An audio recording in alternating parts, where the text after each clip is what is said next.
Hello and welcome here to another edition of Husker Online Postgame Live. Sean Callahan, Steve Sipple, Robin Washad, and we are brought to you again by our official beverage sponsor, Zipline. We're probably going to need a few of these today, gentlemen, as we recap Nebraska's 40-16 loss at the hands of Iowa. Reminder, Zipline has been our beverage sponsor now the last couple of years. It's a great place. Book your holiday party at Zipline. Plenty of time over the month of December here, or even January. You want to have a company work gathering. They've got multiple locations and options that fit whatever your need is, whether it's West O Street, whether it's South Lincoln, or whether it's the Tap and Grill location in Fallbrook. Give Zipline a call to learn more about the different things, or email them at generalmanager@ziplinebrewing.com or visit ziplinetapandgrill.com. All right, guys, let's get into this because, it was a day that delivered so much promise and opportunity. It started out with some of the best runs we'd seen from Emmet Johnson in his career as a Husker. But again, the things that we have seen be an issue, Nebraska's defense just wasn't aligned right, had issues against the big play. Nebraska's offense struggled in the red zone with 3 field goals versus touchdowns in situations where they probably needed touchdowns. Iowa scored 3 touchdowns. Nebraska scored 3 field goals. That was kind of the tale of the first half. The first half was the trading of touchdowns versus field goals, but the result's the same. 40-16, one of the more lopsided Heroes game scores that we've seen. Kirk Ferentz has now won 7 straight, which is more than any coach in the modern day history of Nebraska football, an opposing coach in a row in Lincoln. Bud Wilkinson, the legendary Oklahoma coach, won 6 in a row. Kirk Ferentz has now won 7. He has taken the soul out of Husker fans the last 11 years. Well said. Really well said. I mean, you hear that "Let's Go Hawks" chant again. I mean, I just almost went out. I had to know if it was actually happening again, just so I could document it in my mind. And there it was, in the final 2 minutes. They've won 10 of 11, and Iowa's won 10-11 in the series. It's like a nightmare that just won't end. And today, Nebraska wasn't good in any of the phases, really. They didn't play well in any phase. Offense was red zone issues. Receivers lost out on a couple 50-50 balls. Latif was 9 for 24, throwing for 69 yards. You ain't beating Iowa that way. Defense didn't have answers. Just Iowa had all the answers on that part of it. So that's what happens. Iowa had 4 passing plays of 25 plus yards. So they were good on 3rd and 4th down. Yeah, Iowa, Robin, only completed 9 passes, but 4 of them were 25 plus yards. Big plays. The big thing, obviously the game kind of was what it was, where it just got away from Nebraska, and for really the majority of the second half, it was just what the final score was going to look like. It just kind of looked hopeless there. I know you thought that there was a chance, but I was like, no, this game's over. No, you were right. At 26-16 after the safety. I thought, it's only 10. It's just 10. I could just feel it. It was like, because again, the defense. This movie we've watched so many times over the years. 10 of the last 11 years, we've seen this play out where Iowa just wears Nebraska down. Nebraska starts making boneheaded mistakes. They get away from themselves and they start to panic, and Iowa just puts their foot on Nebraska's throat.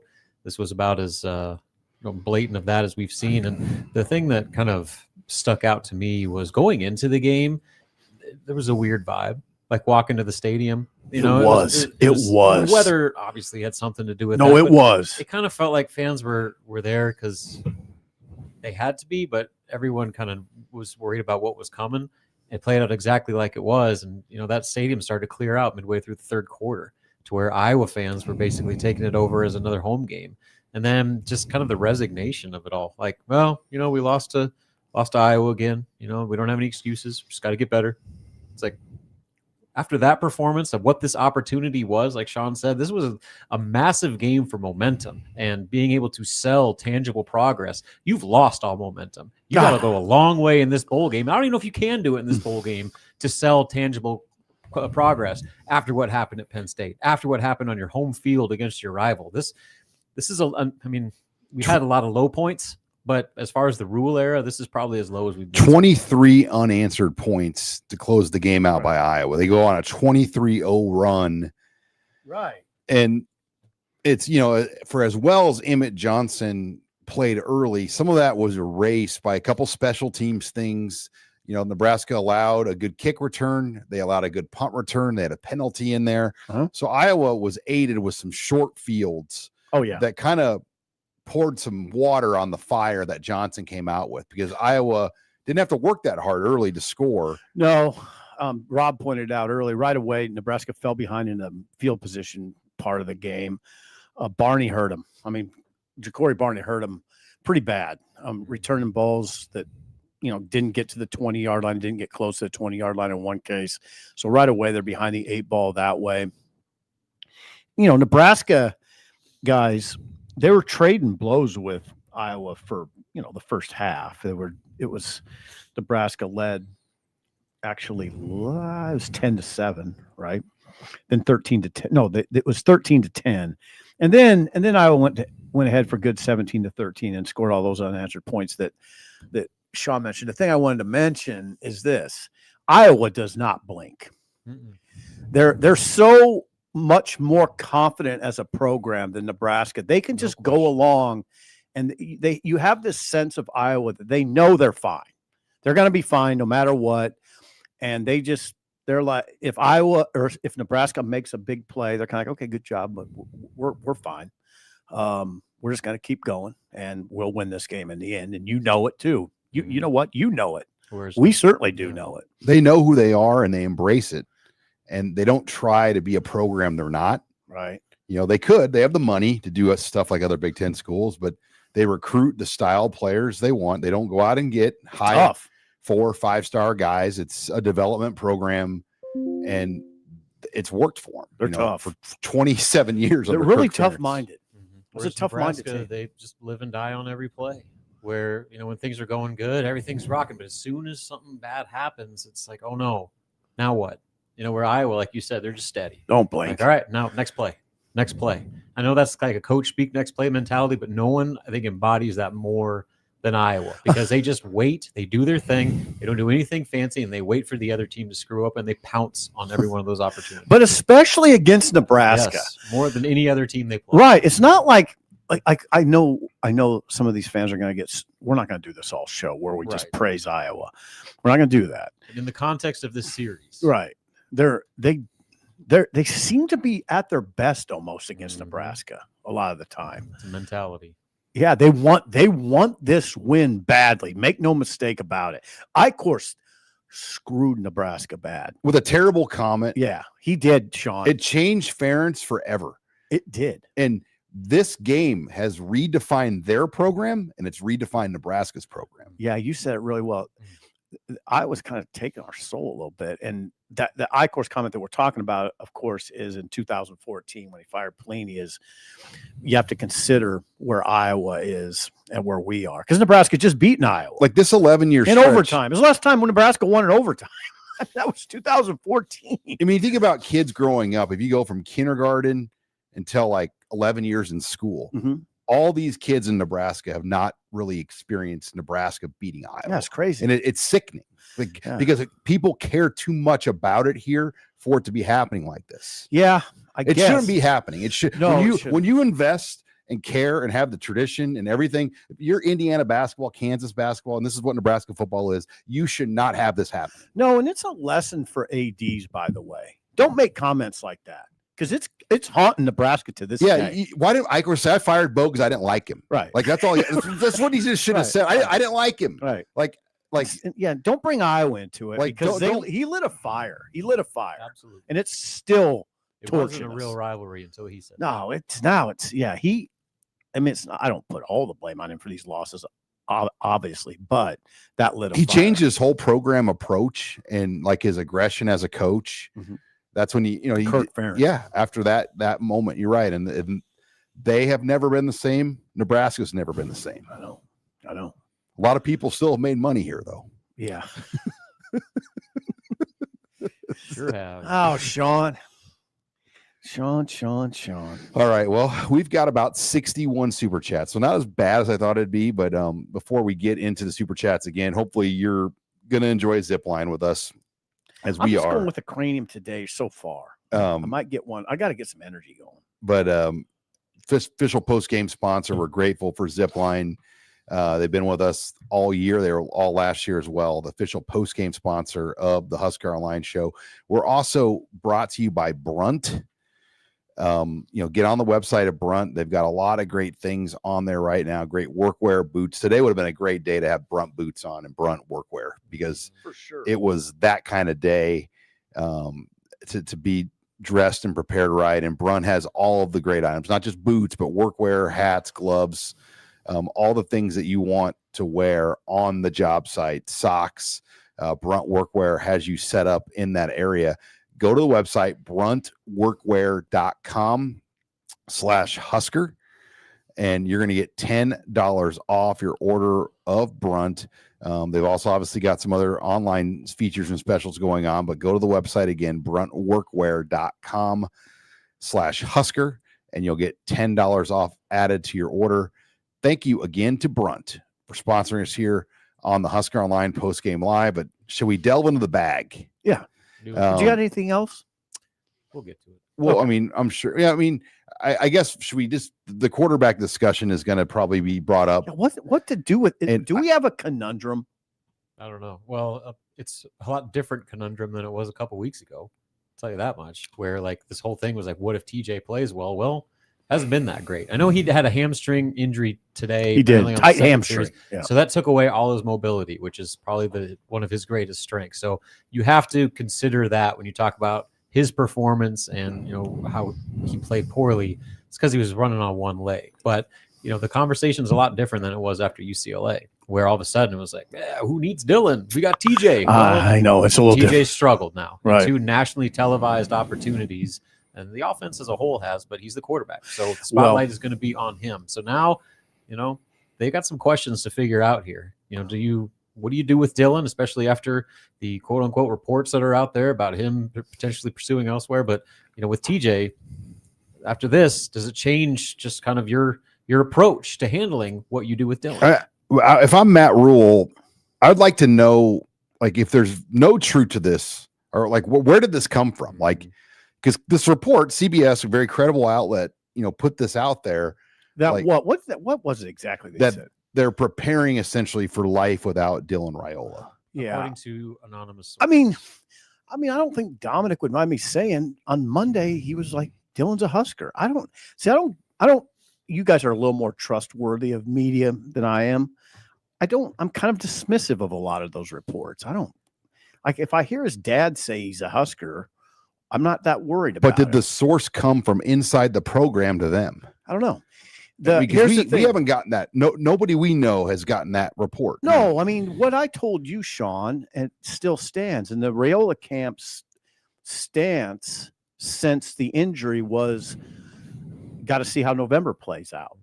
And if it's a 3-0 November with Latif or 2-1 November with Latif, then it's probably there's going to be hard decisions that have to be made.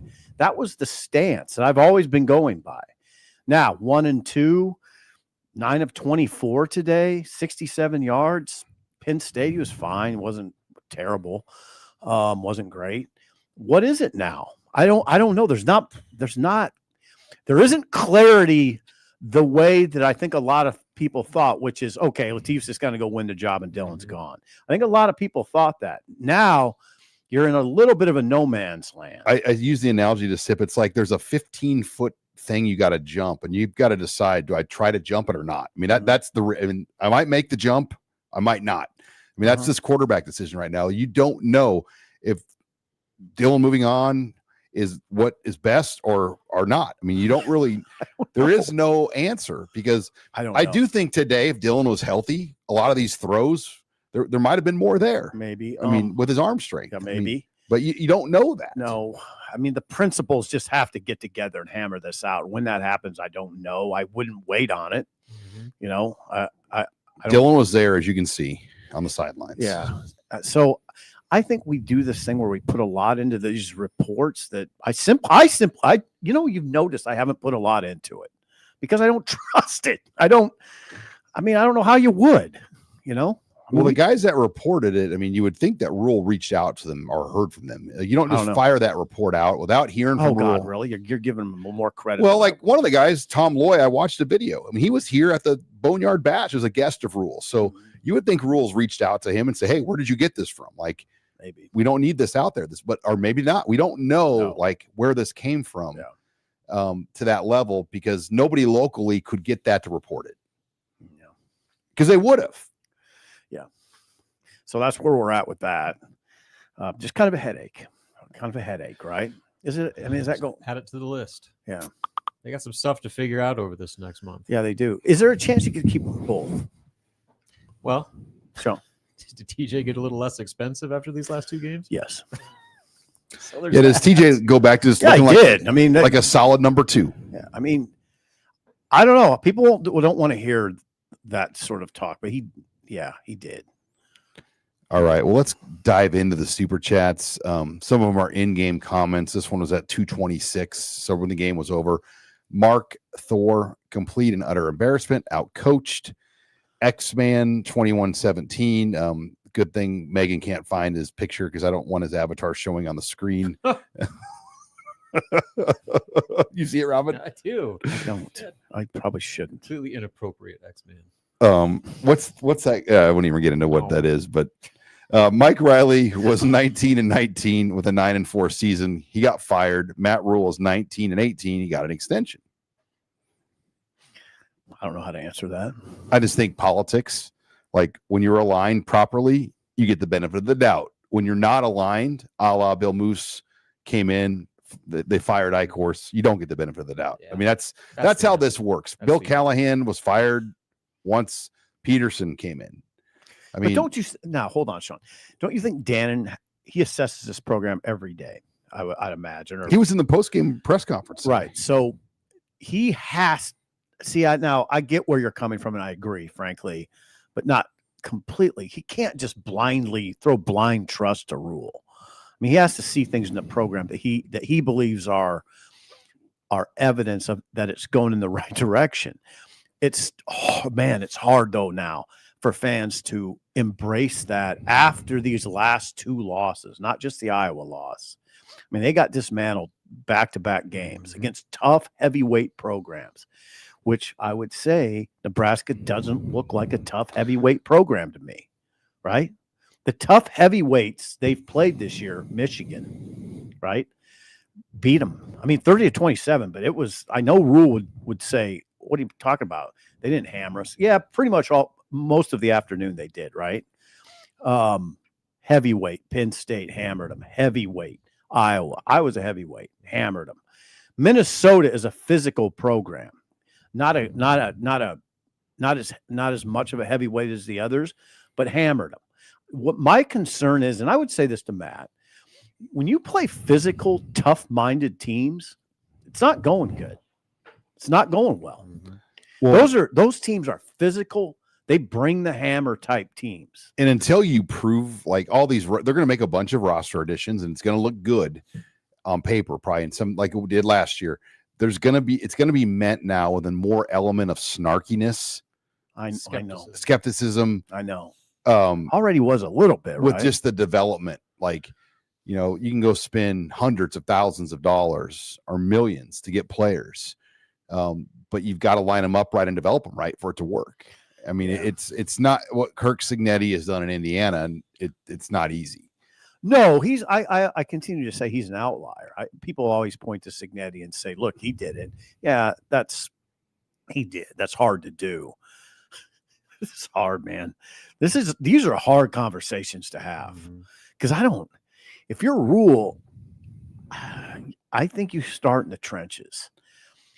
And clearly he did have a good point today, though, when he said, I looked out there and there are all these sophomore linemen and even guys in the back end that were young guys. It's true. I mean, Keona Davis is a sophomore. Williams Winery is a redshirt freshman.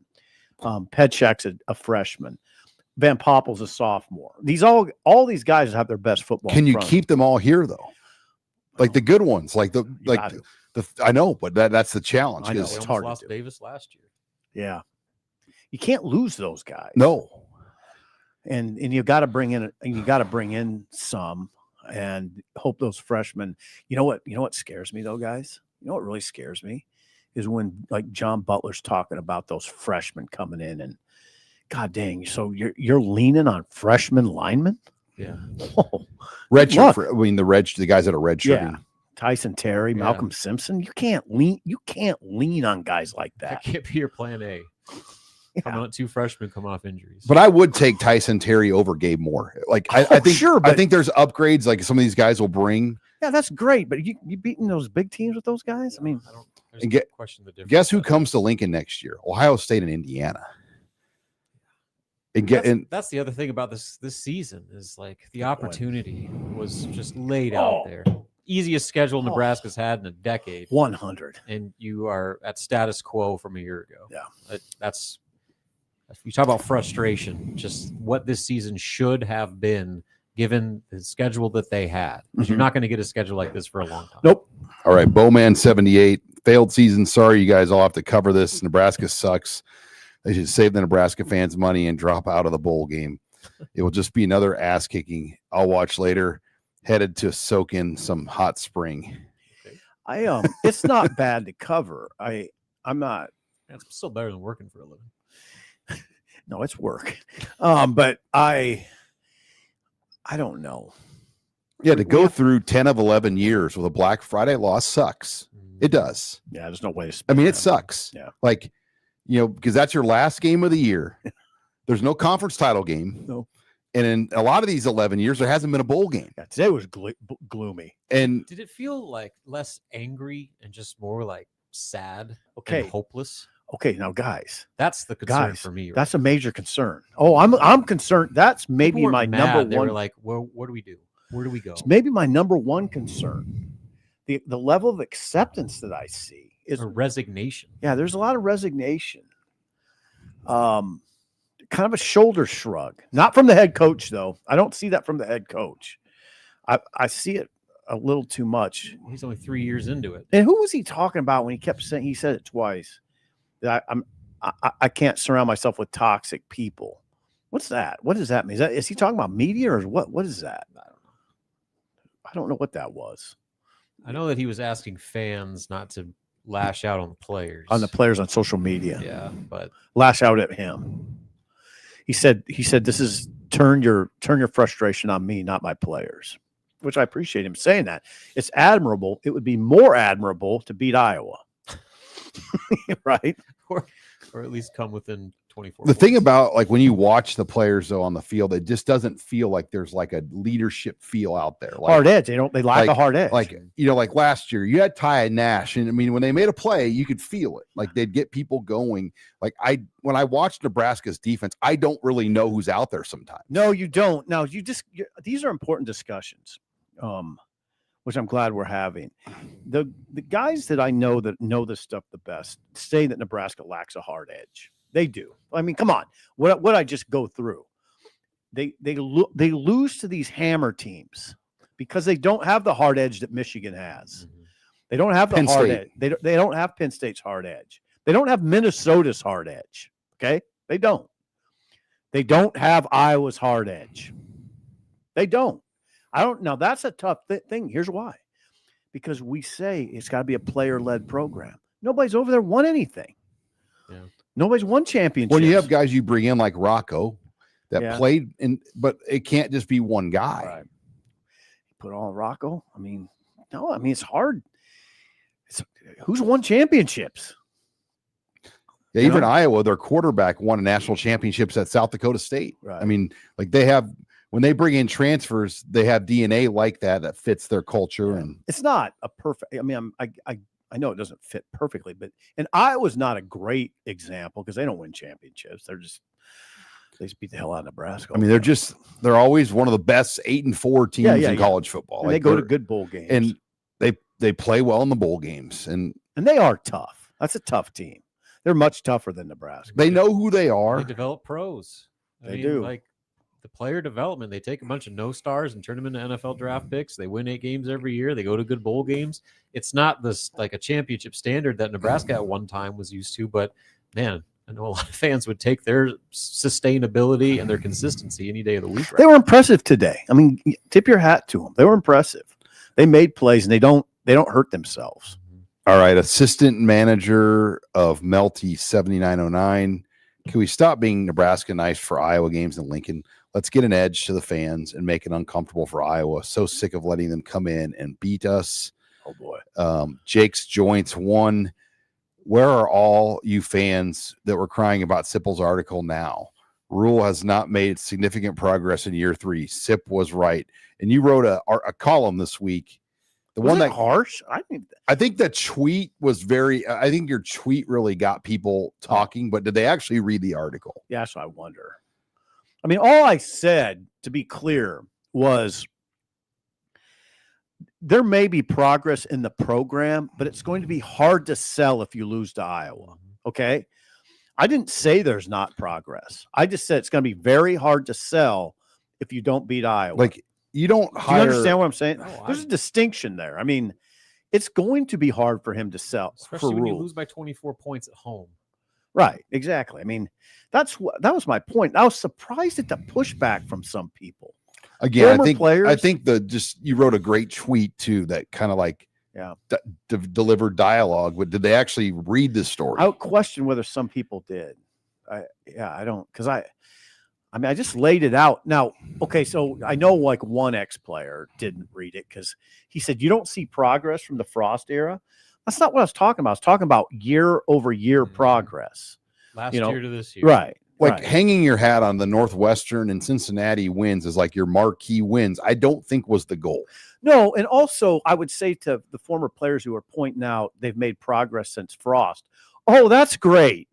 Yeah, The worst run in Nebraska right. football Yeah, history. yeah. Yeah, sure. They're better. Yeah, than well, that's awesome. Yeah. I mean, it's like I'm a with home you. builder saying, yeah, I mean, we're not living in grass Frost huts rarely got anymore. beat as bad as we saw today, though. Like that didn't happen under his watch very often, where they would get blown out. I mean, their It losses were closer, like 2021 that season, what we dealt with. Yeah, I mean, I was talking about year over year. He got housed in Iowa City that one year. I can't remember the score, but it was a lot to a little. What year was that? Or was that Riley? That was Riley. Okay. That was Riley. They all blend together at this point. Yeah, the COVID game came down to like Matt Farniak getting beat on a sack. The 2018 game, they kicked to not go to overtime to win it on a walk-off. What's your guys' stance on John Butler? Whew. Is it the ingredients or is it the chef? I think that's the discussion right That's now. the discussion. Like, That's the discussion. and then it becomes a point. Is it the ingredients or the chef or is it the recipe book? Yeah. Yeah, I don't know. Just Robin. Yeah, I think it's all the above at this point. So is it the chef, the ingredients, or the recipe book? Yeah, he's dealing with a very young defensive front. That's problem number one. on a roster that he assembled? On a what now? Well, that the staff assembled. Staff assembled. Butler is I don't know. What about the 3-3-5? Well, they're not always in it. So I don't. I mean, they're not always in it. So that discussion doesn't bother me too much. It looked good last year. Yeah, it did. They were in a lot today. I don't know what the hell they were doing. Iowa presents a lot of problems, so I will say that. They had a mobile quarterback. Yeah. Like when they had Deacon Hill, it was a lot easier to defend him. Yeah. But and Gronowski, I don't know. Gronowski's just calm. He was 9 for 16 for 166. slippery. Yeah, He made Yeah. the big throws when he needed. yeah, calmly. Mhm. All Like right. it didn't look that hard. That's another thing that would concern me if I'm a Nebraska fan.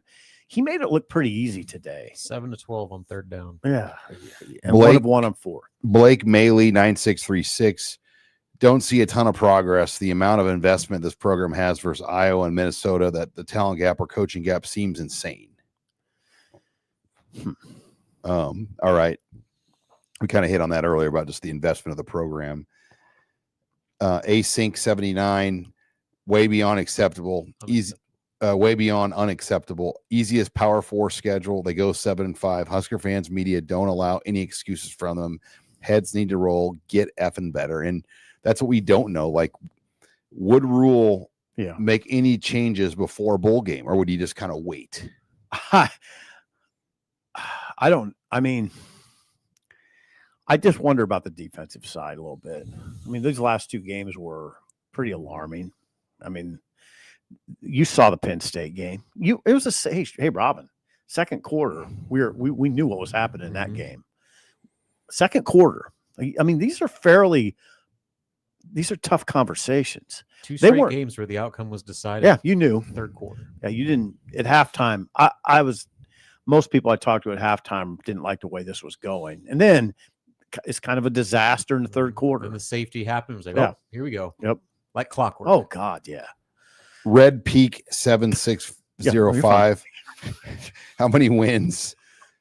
How many wins would we have won this year without a soft schedule? Honest question. What do we need more? A couple of coaching changes or buy more talent? And look, you can do the what if schedule thing. I mean, Frost in 2021 played a schedule where 8 or 9 of the teams won 9 or more games. I mean, Wisconsin had that same schedule this year. And now they're going to go 5-7 potentially if they beat Minnesota. And I think people are impressed with the job that Fickle's done down the stretch. Yeah. I think the conversation has to start up front on both sides. I think that's where the most trouble is. It's got to get better in the trenches first. And it's just what Signetti's doing. I mean, Signetti's not the only one who's doing it that way. Vanderbilt's done it that way. You have to, Sean, that's where you got to start. It's got to get better up front first. That's, if I were leading the program, Coach Sipple, my energy would largely be in the trenches. All right, Trevor Pauly, forget progress. This team has regressed from last year. Far easier schedule, and look how the season ends. Just compare Iowa game last year to this year. Oh, and we definitely need Dylan back. All right, thank you, Trevor. Hunter Simon 2355. This team has improved, even though it wasn't a jump. Still started to win 1-score games they normally would lose. Also, Montana State will win the FCS. All right, Harry comes in. Harry Robin, help you. Is that a trap? Harry should be a tip off there. Yeah. If you look at it, you know what? See, the last name, like Hawk, the name Hawk got me. Hawk. But I'm like, he could have been related to the legendary Creighton Prep head coach Scott Hawk. Sure. Skateboarding. I mean, I'm thinking he was Tony. His brother TJ? or his brother coached TJ Pugh at Creighton Prep, a guy named Scott Hawk. I didn't realize Mike was a problem. Doing this? I didn't say it. Mike. Want to do that? People are getting mad at me that I'm like helping you catch all these. So maybe I should let a few slide. Hey, see if he can. Just let it go. Let's Boost see some if he can ratings ride on the bike. there. Let's just let him fall off the Gotta bike. let it go. Get us canceled. Push the bike and let him go. All right, Harry. I'm not even like smart enough to actually figure out what his trap is there. I would say it's a pair of, instead of cojones. Come on, Sean. I can't see it, by the way. Yeah, I could probably click a button. The second half was torture to watch. Butler hire looks puzzling. Is this the worst loss of the Rule era? Where do we go from here? No, Indiana's still the worst loss. And I take that back. UCLA last year. Ooh, that's a close horse race, Sean. I mean, Indiana and UCLA are close. That's a close horse race. We talked about a whole column he wrote about the meaning of this game and like what it could do to the program. And you not only lost it, you got just smoked in every single phase by your rival. Yeah, this is the worst. Let's go Hawks and planting their flag on your field. Did they plant the flag? I don't know. Okay, waving them.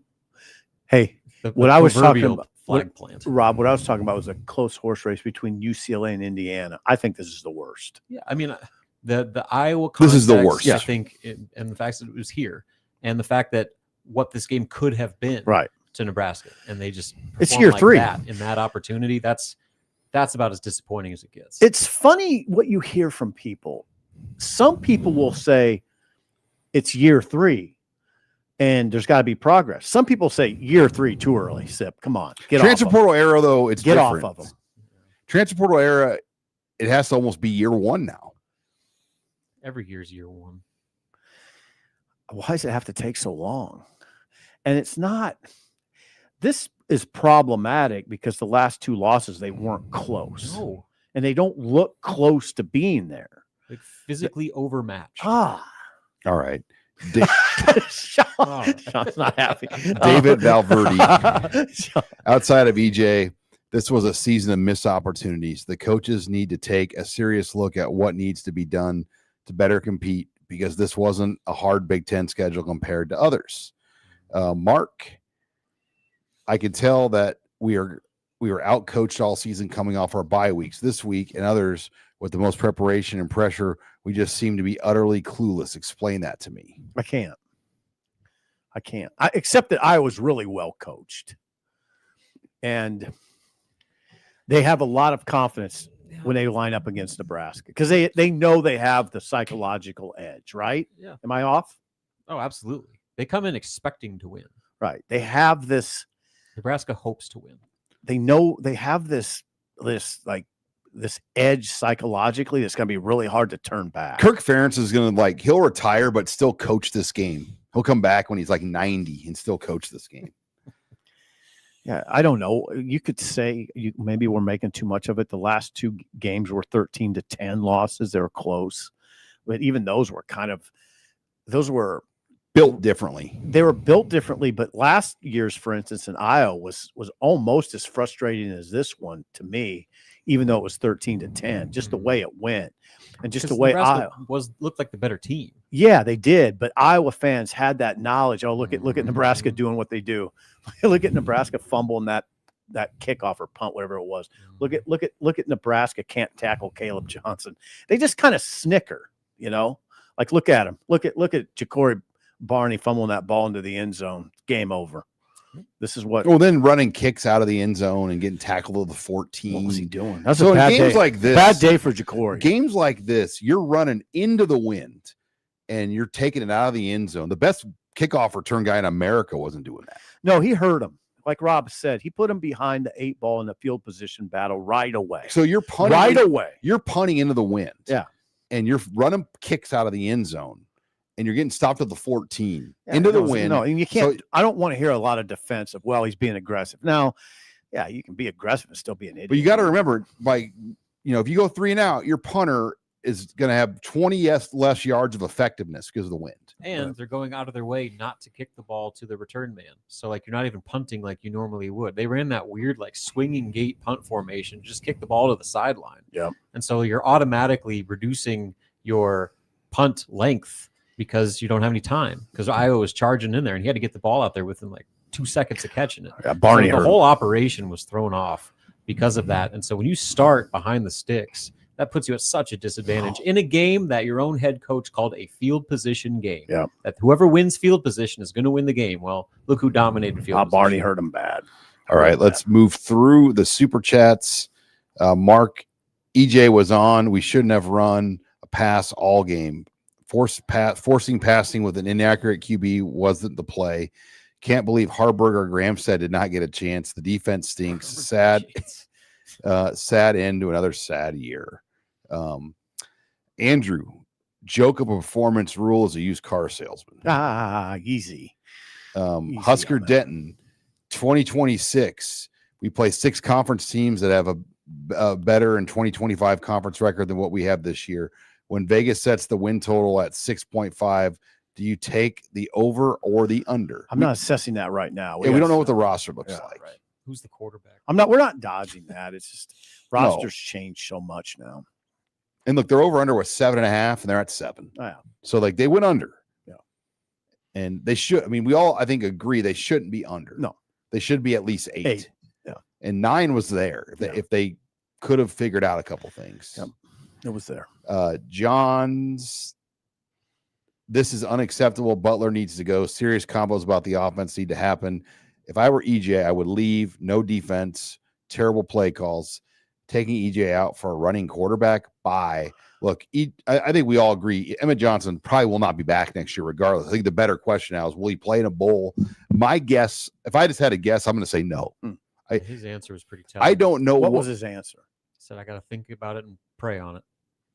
I don't really know at this point what he would gain with a bowl game, that what he hasn't already put on film. Right. That's a good point. Now, all of this is going to be a lot of this, his decision about whether to return or not. You got to acknowledge a couple key points. He'll get a draft grade.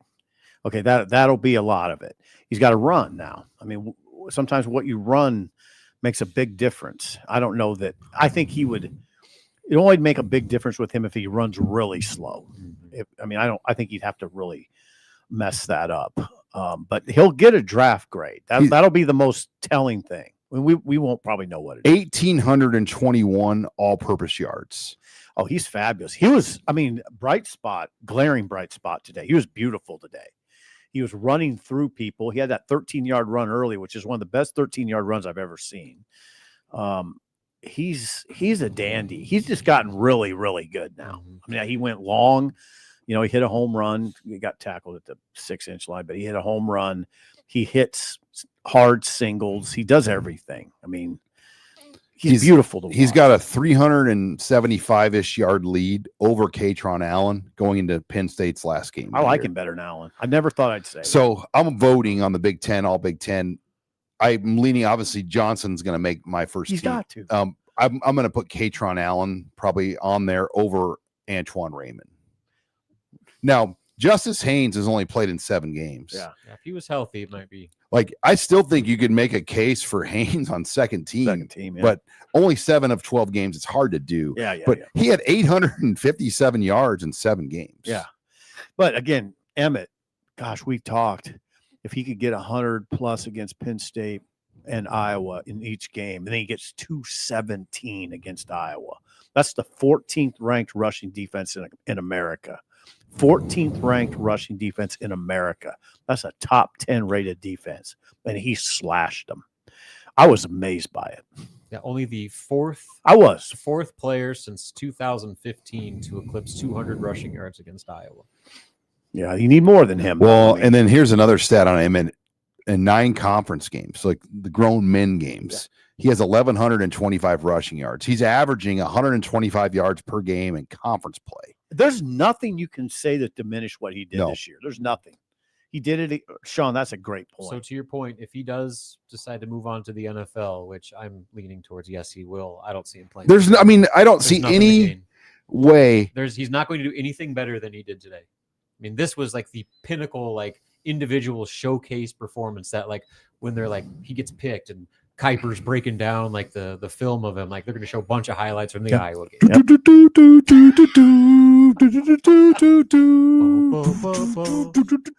look good. It'll look good. All right. So he has 1,454 all-purpose yards in conference play. The next closest right now is 937. I mean, all-purpose. Like, that's wild. Yeah. Like, he's had a year. Like, I would be stunned if he doesn't win the running back of the year. Yeah. It'd be an injustice. Like, it would be like, we're just going to screw Nebraska. Yeah. You know what?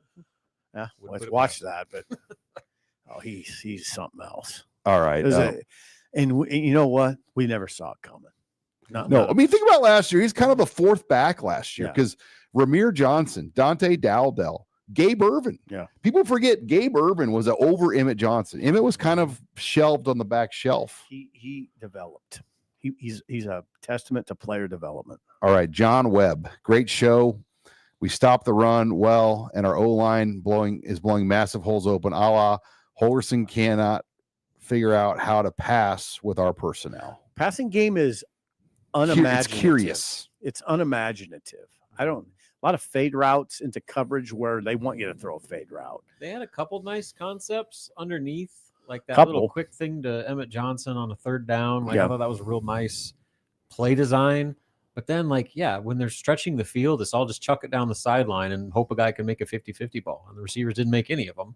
And so that kind of totally negated your downfield passing game because there weren't any attempts, and the attempts they took, they couldn't make the play. Do you know what? You guys, we got to step back sometimes. Think about this, okay? They had red zone problems all year, didn't solve them. They had problems defending the run game on the edge all year, didn't solve them. I mean, Sean, you'd probably say personnel. I think there's a little coaching in there too. That's a problem all year that you never really even came close. And they to tried solving. to come up with exotic schemes, and it didn't work. Yeah. Penn State, they went 5 linemen. Yeah.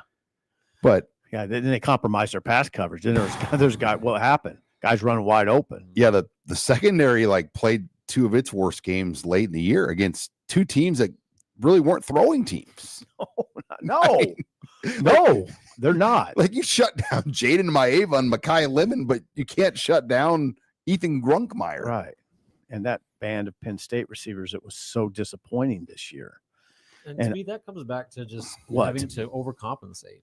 Because you're so weak up front and you cannot contain the edge, you have to put so many guys up at the line of scrimmage and hope that you can win one-on-one and have your corners tail guys for however long over an extended play action pass. And more often than not, you're going to lose those battles. Okay. That's hard to do, to be on an island for that long. Okay, now Sean's addressed this, but you have to address it again, Sean. So why didn't they bolster the D line in December with Wardle guys? They sort of soft pedaled that. I think they made the determination how they were going to spend their money. And that was, well, first of all, when Airy, it's the first guy they got.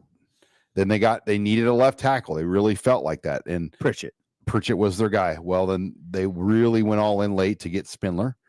But yeah, they went and receivers, but they went pretty budget on the D line when Gabe Moore and Jalen George. Yeah, budget. Those are budget choices. They are. I mean, when you put Rob, those are budget guys. They're Super Saver shirts by Steve Sipple. Purchased by Steve Sipple. Purchased by somebody else. They're not Robux. No, I mean, and I don't like to say that about those guys, but they didn't do much this year. I mean, no, I mean, I don't think either one of those guys is highly paid though. They didn't go out because the players they would have wanted on the D line would have cost a fortune. That's the thing you got to revisit. I think if your rule, you might want to start there with the fortune, pay the fortune to those guys.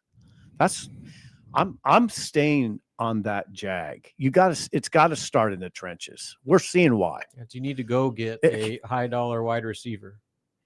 I don't know. It's just, isn't it glaring to you what happens when you're not winning up front? That's what I'm saying. Do you all of a sudden reprioritize how you're spending that money? Yes, I am. I'm reprioritizing. Where the majority of your funds go towards bolstering both sides of the line of scrimmage. I'm right there with you. All right, Micah, thank you. Josh Frederick, I said it multiple times on here and we'll say it. We will never be good until we embrace our identity in the trenches. The Matt Rule experiment will end in 2027. See, here's the news, guys. We're going to be covering this hard in December and January, particularly January, and you're going to be watching that close. Who are the guys they're bringing in? And are there 320-pound bigs coming in? Will they cut loose some? I mean, the general manager, Pat Stewart, has a tough job because they've got a lot of money on the back part of the roster, the bottom 53, not the top 53. And you can't pay the bottom 53 like that anymore. So there'll be some hard conversations about what your pay is. It's the world they're in now. That's the pro world.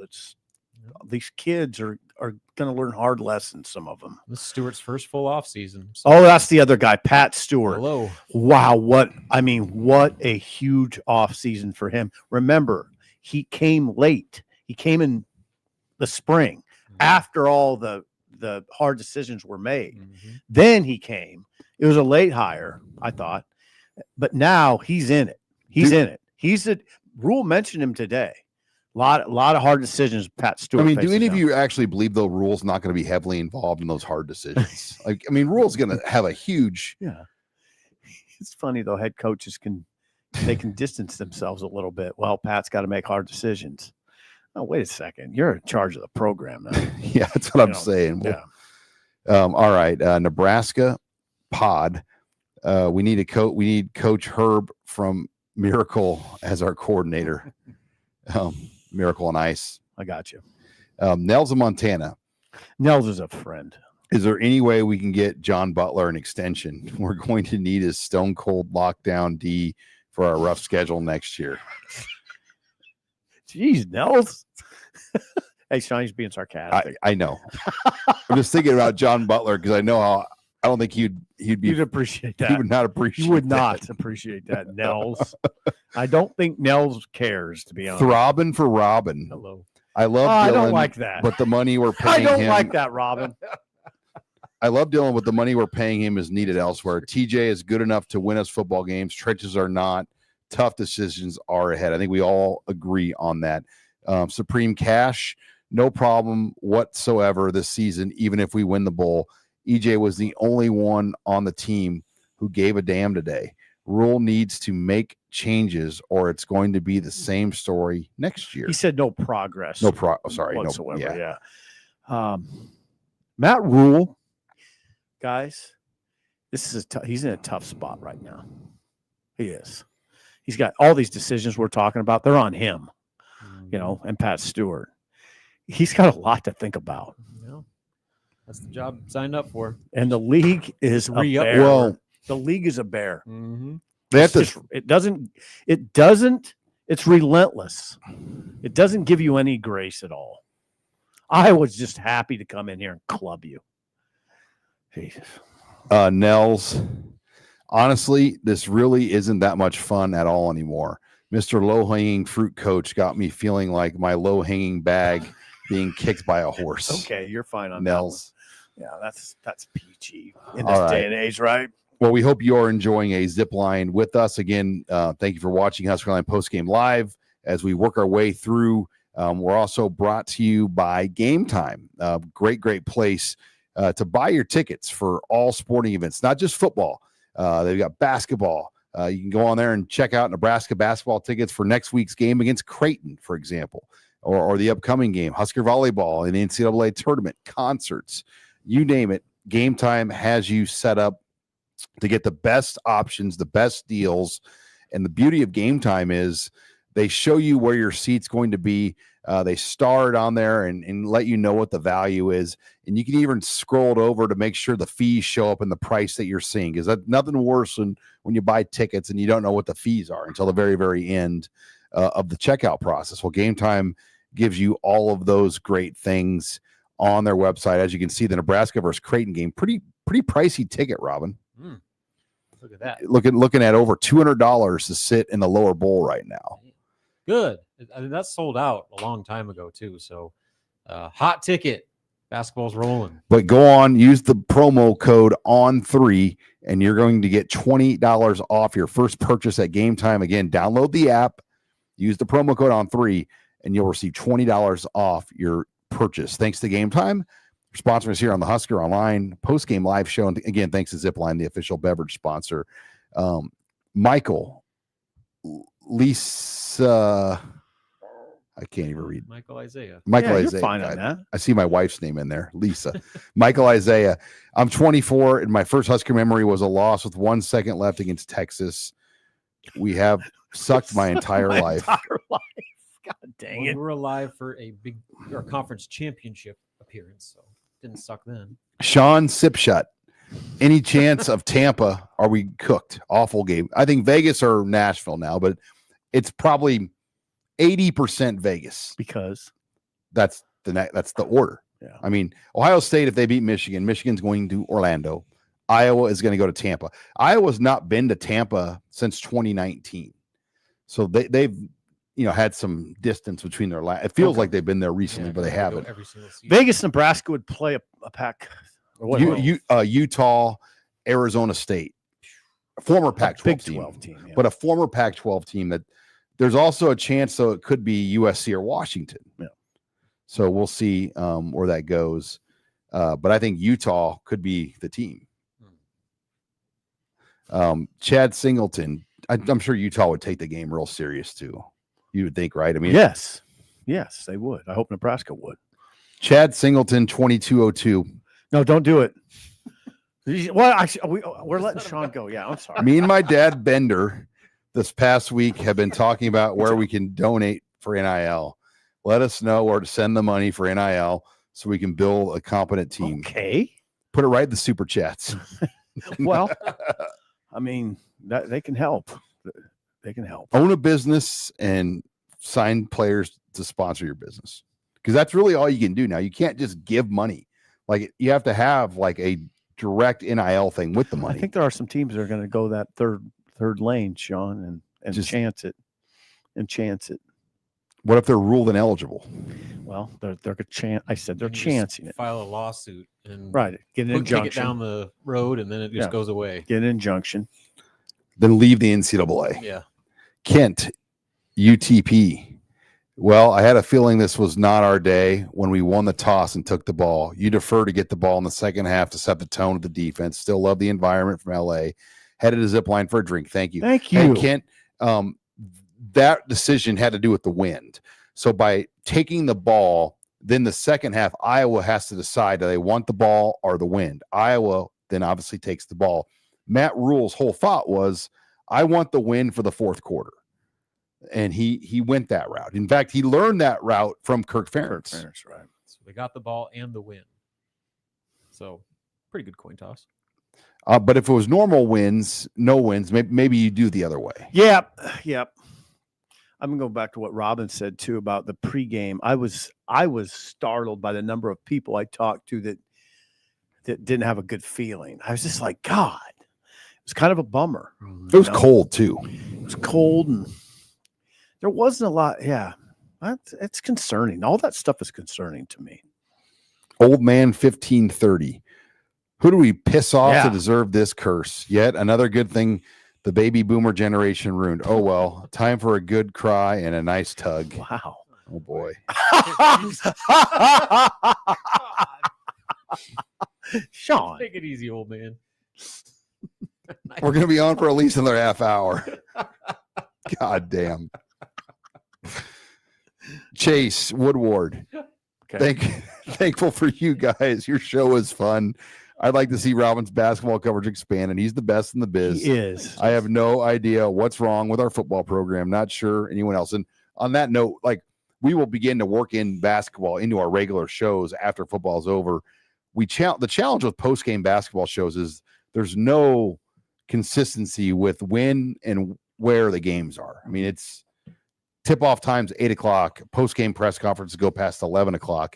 It's just not really set up to do a lot of post-game basketball as far as the viewing audience. Like right now, for as bad as today was, we have, let's see, what's our number?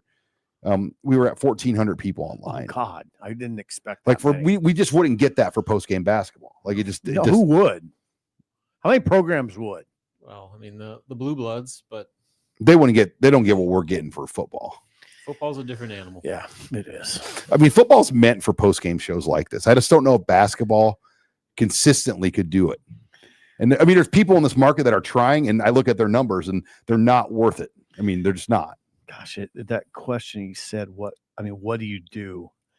I mean, you got now. I think one thing that makes sense right now before we get to the next question is you do have to acknowledge there were good wins, and they did close out some teams, close games. They kind of got over that hurdle, beating Maryland late, beating Northwestern late, going out to UCLA and win. This season has not been without good wins. You have to acknowledge that on a day like this. But think about how close it could have Cincinnati was a good been win. 7-5. I mean, they easily could have lost Michigan State. They easily could have lost Maryland. They True. easily could have lost You Cincinnati. can spin that too. You can Talk spin it about that the way. games they should have won. You can also talk about the games they almost lost.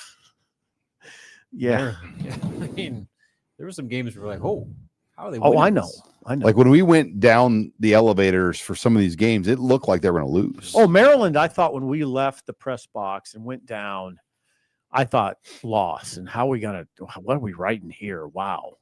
And then Dylan bailed them out.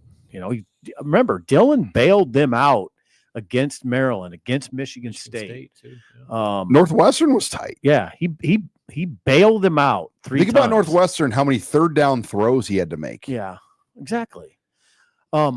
I'm kind of dismayed by that conversation. Like Lateef, I don't think could have made all those third down throws on that, like the Northwestern drive. I mean, so 4 third down throws, third and medium to long. yeah. Hard to do.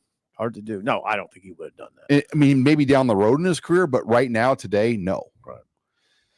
Okay, Adam comes in. I have permanently changed my expectations as a fan. We're a middle of the road Big Ten team. Might as well give Rule time to see if he can make the necessary changes. Who else would come here to coach? So there would be people that come here, but I'm not. he just got an extension. That's not a conversation right now. Drew, another embarrassing game, terribly officiated. Saw 6 or 7 missed calls. Nope. Dixon and his crew should be ashamed. Chairman, bull-bound. Good job. I skipped some critical words there. The officiating. There was no issues. Come on, man.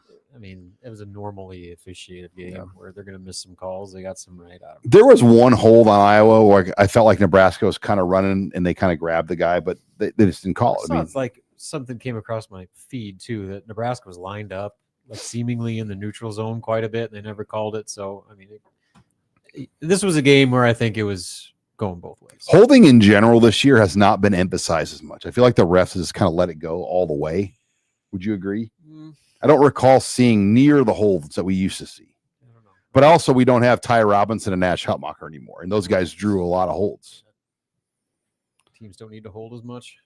Nate comes in November 1 versus ranked USC 6-2. Nebraska up 14-6 in the third quarter.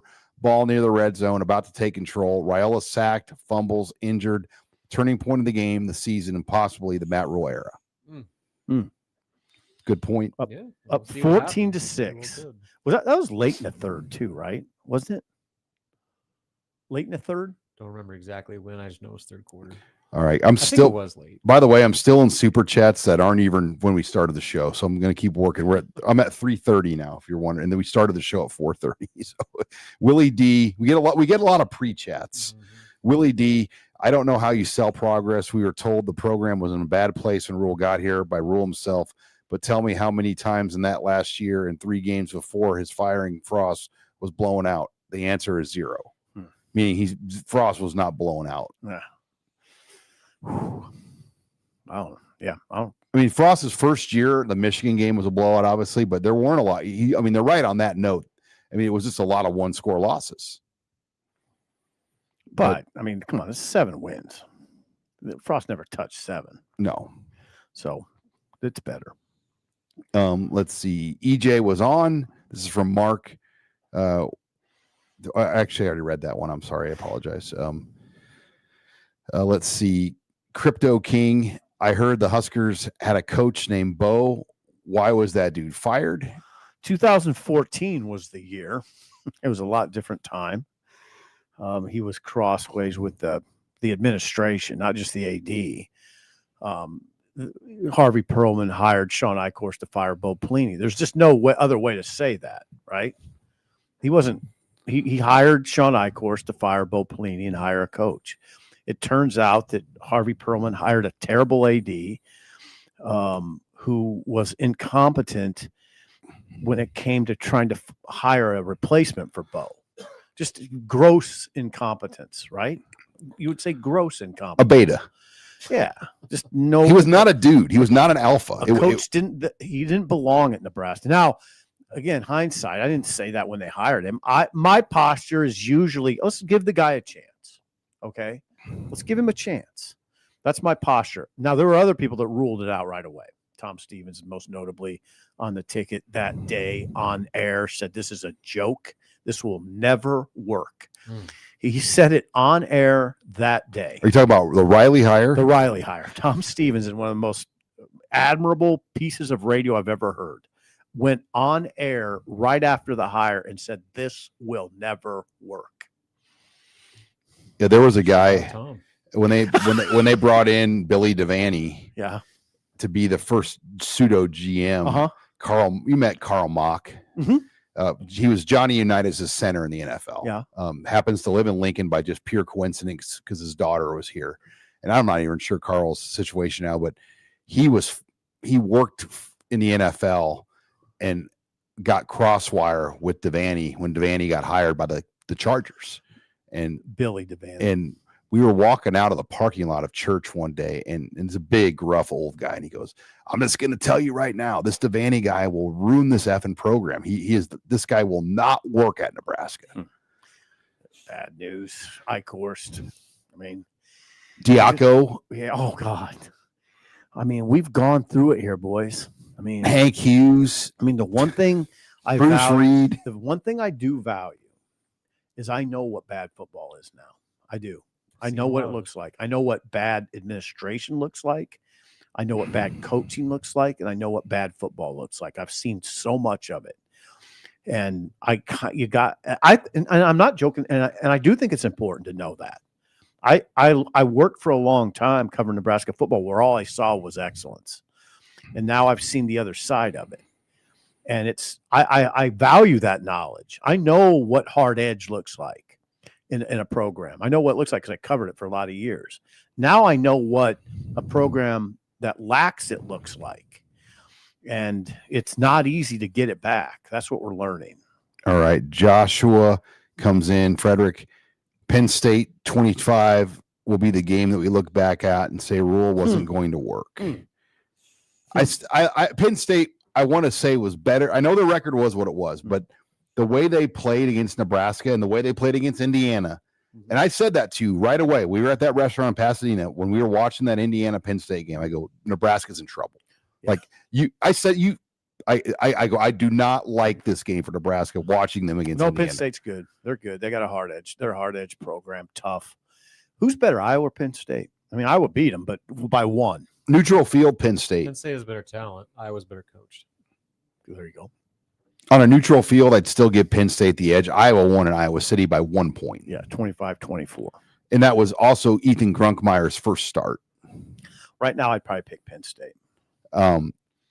Briggs easily. But it's close. I'm disappointed in a Rule, specifically in Minnesota week, where he asked for more resources.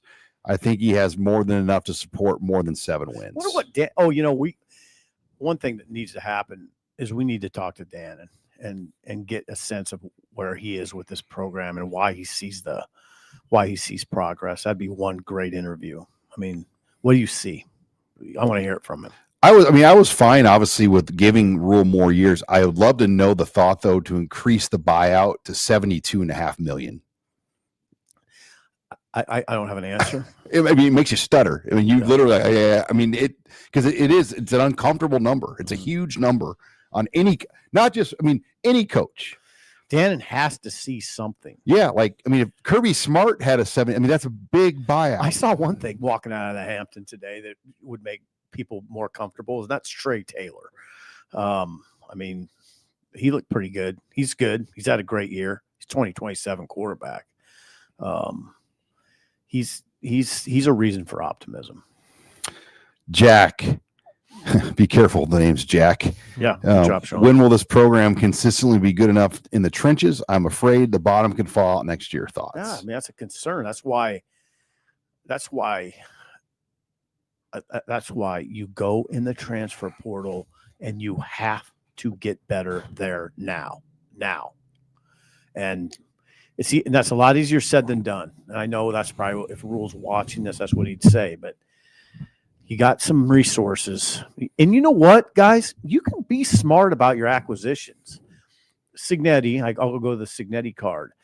A lot of the guys he has weren't obvious picks, Those guys he brought from James Madison. You got to develop them. They're developed, and he saw something and got it. Well, that's the other layer. It's coaching. You can go out and try to go get the most expensive guy out of the portal, and that's great because you need immediate help. But the real defining aspect of this whole conversation is how well Nebraska develops. This whole season, they were talking about all the young guys they're playing. Good all point. These freshmen, sophomores, redshirt freshmen that are getting thrown in the fire this year, and they're learning a lot of hard lessons this season.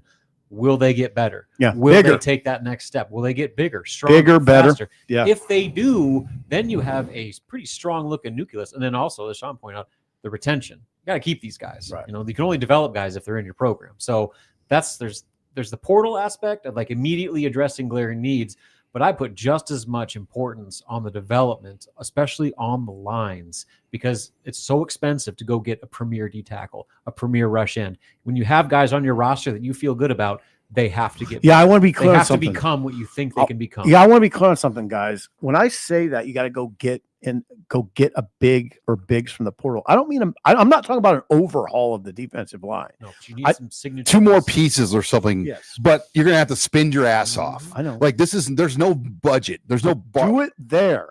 That should be. Don't worry about a wide receiver. Right. Do it I there. think Iowa's wide receivers are getting paid. If you're Right. willing to give a coach this kind of contract, you can't cut corners on the roster. Right. Don't cut them in the interior anymore. Go get the bigs. You have some guys. You have Keelan Smith and you have Quinn Clark.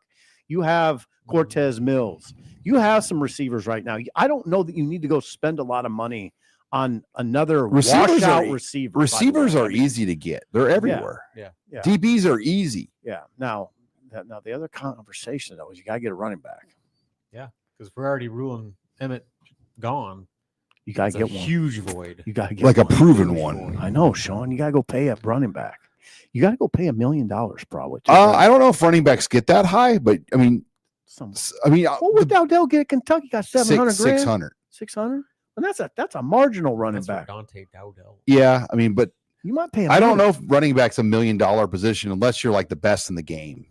Like that, you're out over your skis there because there's just not a lot of there's not a lot of running backs in the portal that would command and back up that kind of. What that Charmore Brown get? You think 600 plus? I mean, double probably what they're going to give Emmet Johnson. I mean, I think Nebraska had to pay Emmet Johnson, but they probably got him when you see what he gave them this year. They got him at a great value. If Emmet Johnson stays, they'd have to make him the highest paid back in the game. Yep, I think so. All right, DSM. This just isn't fun anymore. The lack of return on investment on financial, emotional investment can't continue. I left Des Moines at 5:30 in the morning, and I'm headed home feeling like a loser. Oh, that hurts. Hard to sell me progress today. Hey! I hate to hear that. That hurts us. It hurts our operation. It hurts Nebraska's operation. I get it though. It's not fun. I mean, here's the thing. Like, the vibe after the game, it wasn't anger. It was just like sadness. And I know. Like almost a futility. Like, well, will we ever be good ever again? Mm-hmm. I do this thing where the other day I was thinking, well, one interesting thing is to see if Rule can pull the program out of this kind of tailspin. I did that with Frost. I did that with Riley. It's started getting old. Like, can Riley pull him out of this? No, he couldn't. The next guy's going to talk about all the work they had to do to turn things around. And Yeah. The next guy's going to do it. Yeah. It's just a cycle. So yeah. All right, let's get crazy. If EJ doesn't go to the NFL, would he hit the portal over coming back to Nebraska? No. He's entered before and will be worth a lot on the open market. I don't think so. I don't know like where he's going to have a better brand than he has in Nebraska. Like he's the most beloved player on the roster right now. Like, what if Ohio State or somebody of that caliber, If he wants Or to like win a a championship, USC. maybe. Miami? Yeah. But I don't know. I mean, I don't think it'll come down to money. I don't think it'll come down to celebrity or any that thing because he's got everything that he could possibly ask for at Nebraska. What it would come down to is if he's staying in college, does he want to go win? Because right now Nebraska's not really offering him that at a high level. Let's see here. Sorry, I kind of lost a bunch of them here. I might have read this one. I'm going to read it again to be safe out of respect to the super chats because we just kind of had a shuffle of them here. Vegas, horrific ending, but thankful for all three you guys do all year. Never miss a show. Love it. And even the hard times. Hope to see you all in Vegas. If that is where we end up, go Big Red forever. You guys rock. Thanks, Vegas. Thank you. Let's go to Jamie. Nobody can tell me we've improved from last year. We got worse. We are lucky we had an easy schedule with even an average strength of schedule. We probably would have not made a bowl. Not a great win. Not great when Northwestern is our best win. Northwestern, Cincinnati. Take your pick. Take your pick. I mean, Cincinnati was the easy answer until their late tailspin. Yeah. So Jack comes in. Can we get your honest assessment of Matt Rule for 3 years? Mm-hmm. I mean, I think we've kind of, it's. I think it's the argument that there's been progress, but not enough for many people's liking. All right, Tom. There's been progress, not enough. That's probably the best way to say it. Yep. Sean? Yeah, there's just are we aligned? There's some loose ends that need to be addressed, across the board. Yeah, we pointed out the wins. They had some decent wins this year. They did. We're not talking about 5 and 7. That's why I like to say we're talking about 7 and 5.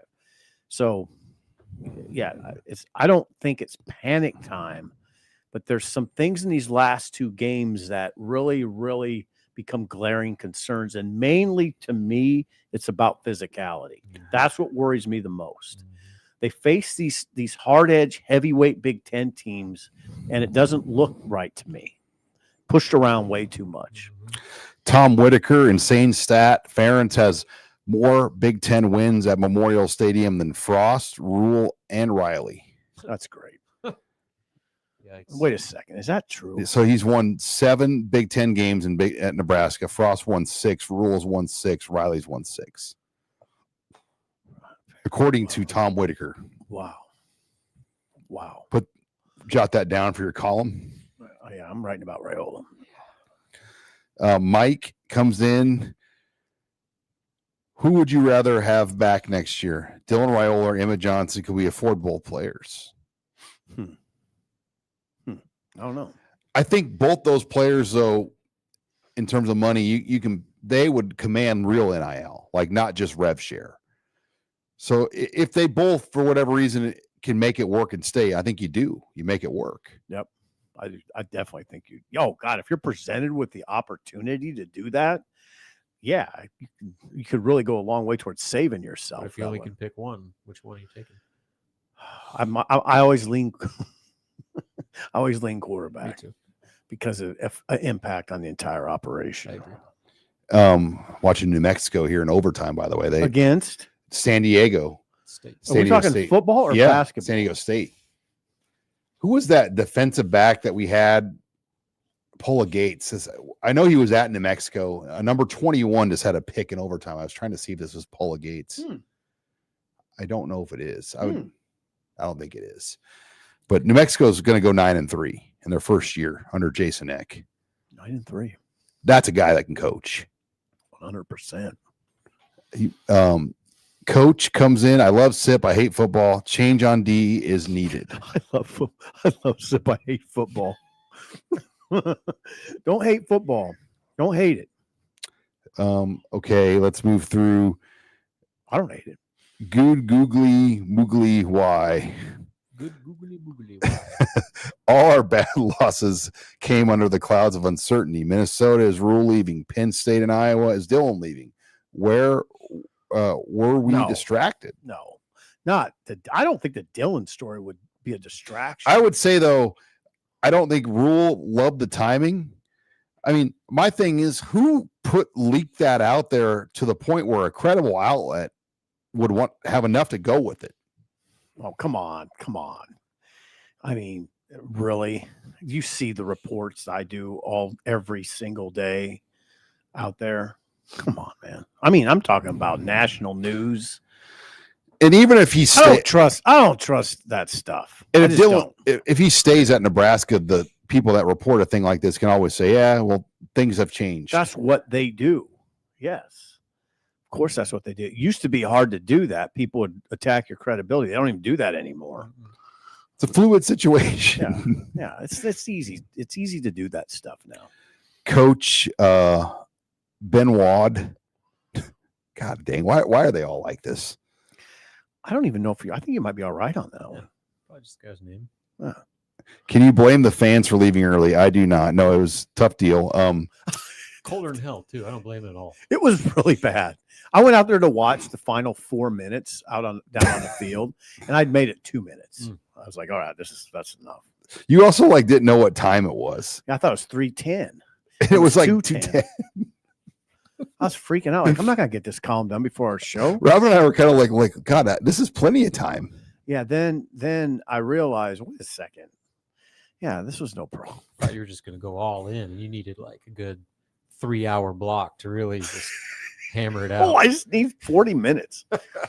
Mrs. Tallis, 51. This year was real progress. Dylan Raiola injury derailed it outside the trenches.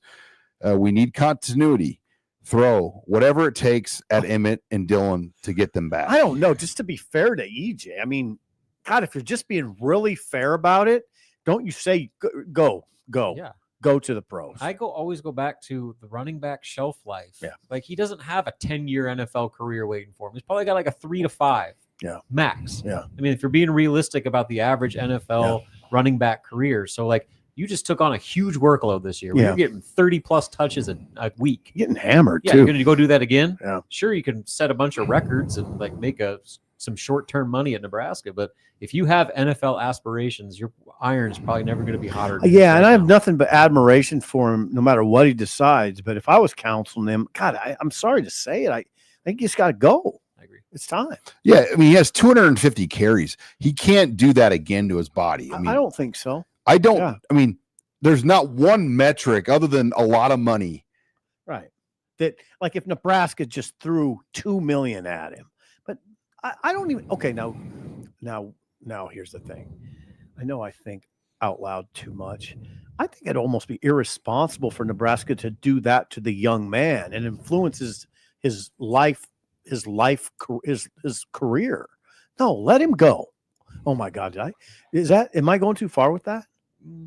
I mean, it's not like they're like just cheating him. Like they're giving him $2 million in that scenario. So like, if they're going to reward, all right, him that's true. That's appealing to him, then yeah, great. Works But out they're for both not. sides. $2 million is not realistic. Right. And we're just talking to this conversation about how resources need to be allocated to the trenches. You're going to spend $2 million of your rev share on one guy, running back, Yeah. and then pay whatever you need for a quarterback. I mean, I get it. He's got his free will. He can decide to come back and everybody be supportive. But my counsel would be, no, this is time. It's time. You're really good right now. If it's a different position, maybe the conversation's different, but it's running back. Yeah, he's a It beauty. don't last very long. God, he proved a lot of people wrong, including me. All right, we're about an hour and a half in. We still got quite a few. We're actually just getting to 4:30's questions, and we started the show at 4:30. So we got time. We're not having to get kicked out of here like a road game. But Matthew comes in. Do you think this is a low defensive IQ team or staff? So many obvious situations this year where everyone watching knew a play was coming, QB draw, drag routes, tight end delay, never made intuitive plays. And a lot of times we call it out on the play. Sean did, yeah. And Rob does all the time. Like, you know, this player's in there. You kind of know what they're going to do. QB draw today, down by near the goal line. You kind of saw that, right? The Harburg stuff's not working. Oh, no, I was talking about Grinnell. But, like, when Nebraska goes, like, on offense, like, with what they do. No, it doesn't work. But, yeah, you knew what Iowa was going to do. Yeah, and it works. I wonder how much of some of the communication and alignment stuff, like pre-snap alignment, is because of the hockey line changes they do between every single play. You know, they go from that 3-man front to 4-man front to 5-man front, and guys are just coming in and out and in and out. When you're playing 11 guys on the defensive line, like I just wonder like how much that disrupts rhythm and kind of understanding of situation when between your personnel on the field, because it just seems like there was some plays where guys just weren't lined up right. Misaligned. I mean, we saw that. Guys weren't going the right places. Okay, I mean, there was that, and then the long Katron Allen run, they were misaligned. I saw a video of it. Guys showed me. Simple. They're way out of alignment. Way out of alignment. Where smart guys saw the alignment and said, "Oh, they're cooked on this play." I mean, that's the misaligned. Did you realize Nebraska only had 3 second-half possessions? Really? And 2 of them ended in 3 and outs, and then the one was the fumble. How is that possible? Iowa held the ball a long time. Like Iowa does. Especially in the fourth quarter. They just grinded clock late in the game. I'm looking at the drive charts on the board right here. Yeah, game didn't matter in the fourth. All right, let's fly through here. Tom comes in. Rule mentioned a couple of times in his presser about not being around toxic people, will surround himself with positive people. Who is he referring to? I don't know. No. Is that a media thing? We're not toxic. I mean, God. I mean, this guy was just in the NFL. Like, if he thinks this, I don't know if like that's the issue. we're talking about the game. Yeah, that struck me more as like an internal thing. Okay. Alex, and I don't know what that means. Alex, at times for fan bases across the sport, it seems like recreational panic and hand-wringing is the true attraction and football is secondary. Back-to-back bowl games despite 3 first-year coordinators, QB injury, and coach rumors. Okay. I mean, I appreciate that. I do appreciate that. We don't like, I mean, this isn't fun for us, so I don't think there's an attraction to it. I do appreciate the opposing view. Back-to-back bowl games, true. I mean, they had an 8-year drought. Despite first-year coordinators, well, understand, Alex, some of that is due to just bad hires out of the gate, right? I mean, so you created that situation and had to get yourself out of it, right? Am I wrong? I think the people that would push back is back-to-back bowl games appearances. Is that the bar at Nebraska with the resources? And But, well, now It had a start there though because of Right. where it was at. yeah, they're going to say, well, we're climbing. Like you had to start there. You can't just go like I know Indiana's done it, and you can't just always go to Outlier. I'm not doing Indiana. but you can't just go from not being in a bowl for like 6 or 7 straight years to like going to the playoff. Right. I mean, it's happened, but He's got a point. And now listen, I got to bail myself out a little bit. People are going to say, oh, you didn't think Tony White was good? I never, Sean will tell you this. I never bought into Tony White too far. I didn't. I think he was all right. But think about it, Rob. Think about the UCLA game last year. They came in here and they just slashed up Nebraska. Indiana, USC. Just inexplicable guys running a lot open. of pressure on that defense. The offense was so terrible. It's true. The only way they had a chance is if the defense played lights out. Mm-hmm. But now look at White at FSU. To me, I'd say he's proven my point. He can't get off the field very well on third downs. Right. No, I know a lot of people would disagree with that, but I think we're seeing some of the reasons I had doubts about him. He also had a Big Ten defensive line. So, like, when all the strengths of that defense, how much of that is personnel? Yeah. How much of that is personnel that Tony White had that John Butler does not have? Right. They had, and we always talk about Nash and Ty. They also had Jamari Butler and MJ Sherman.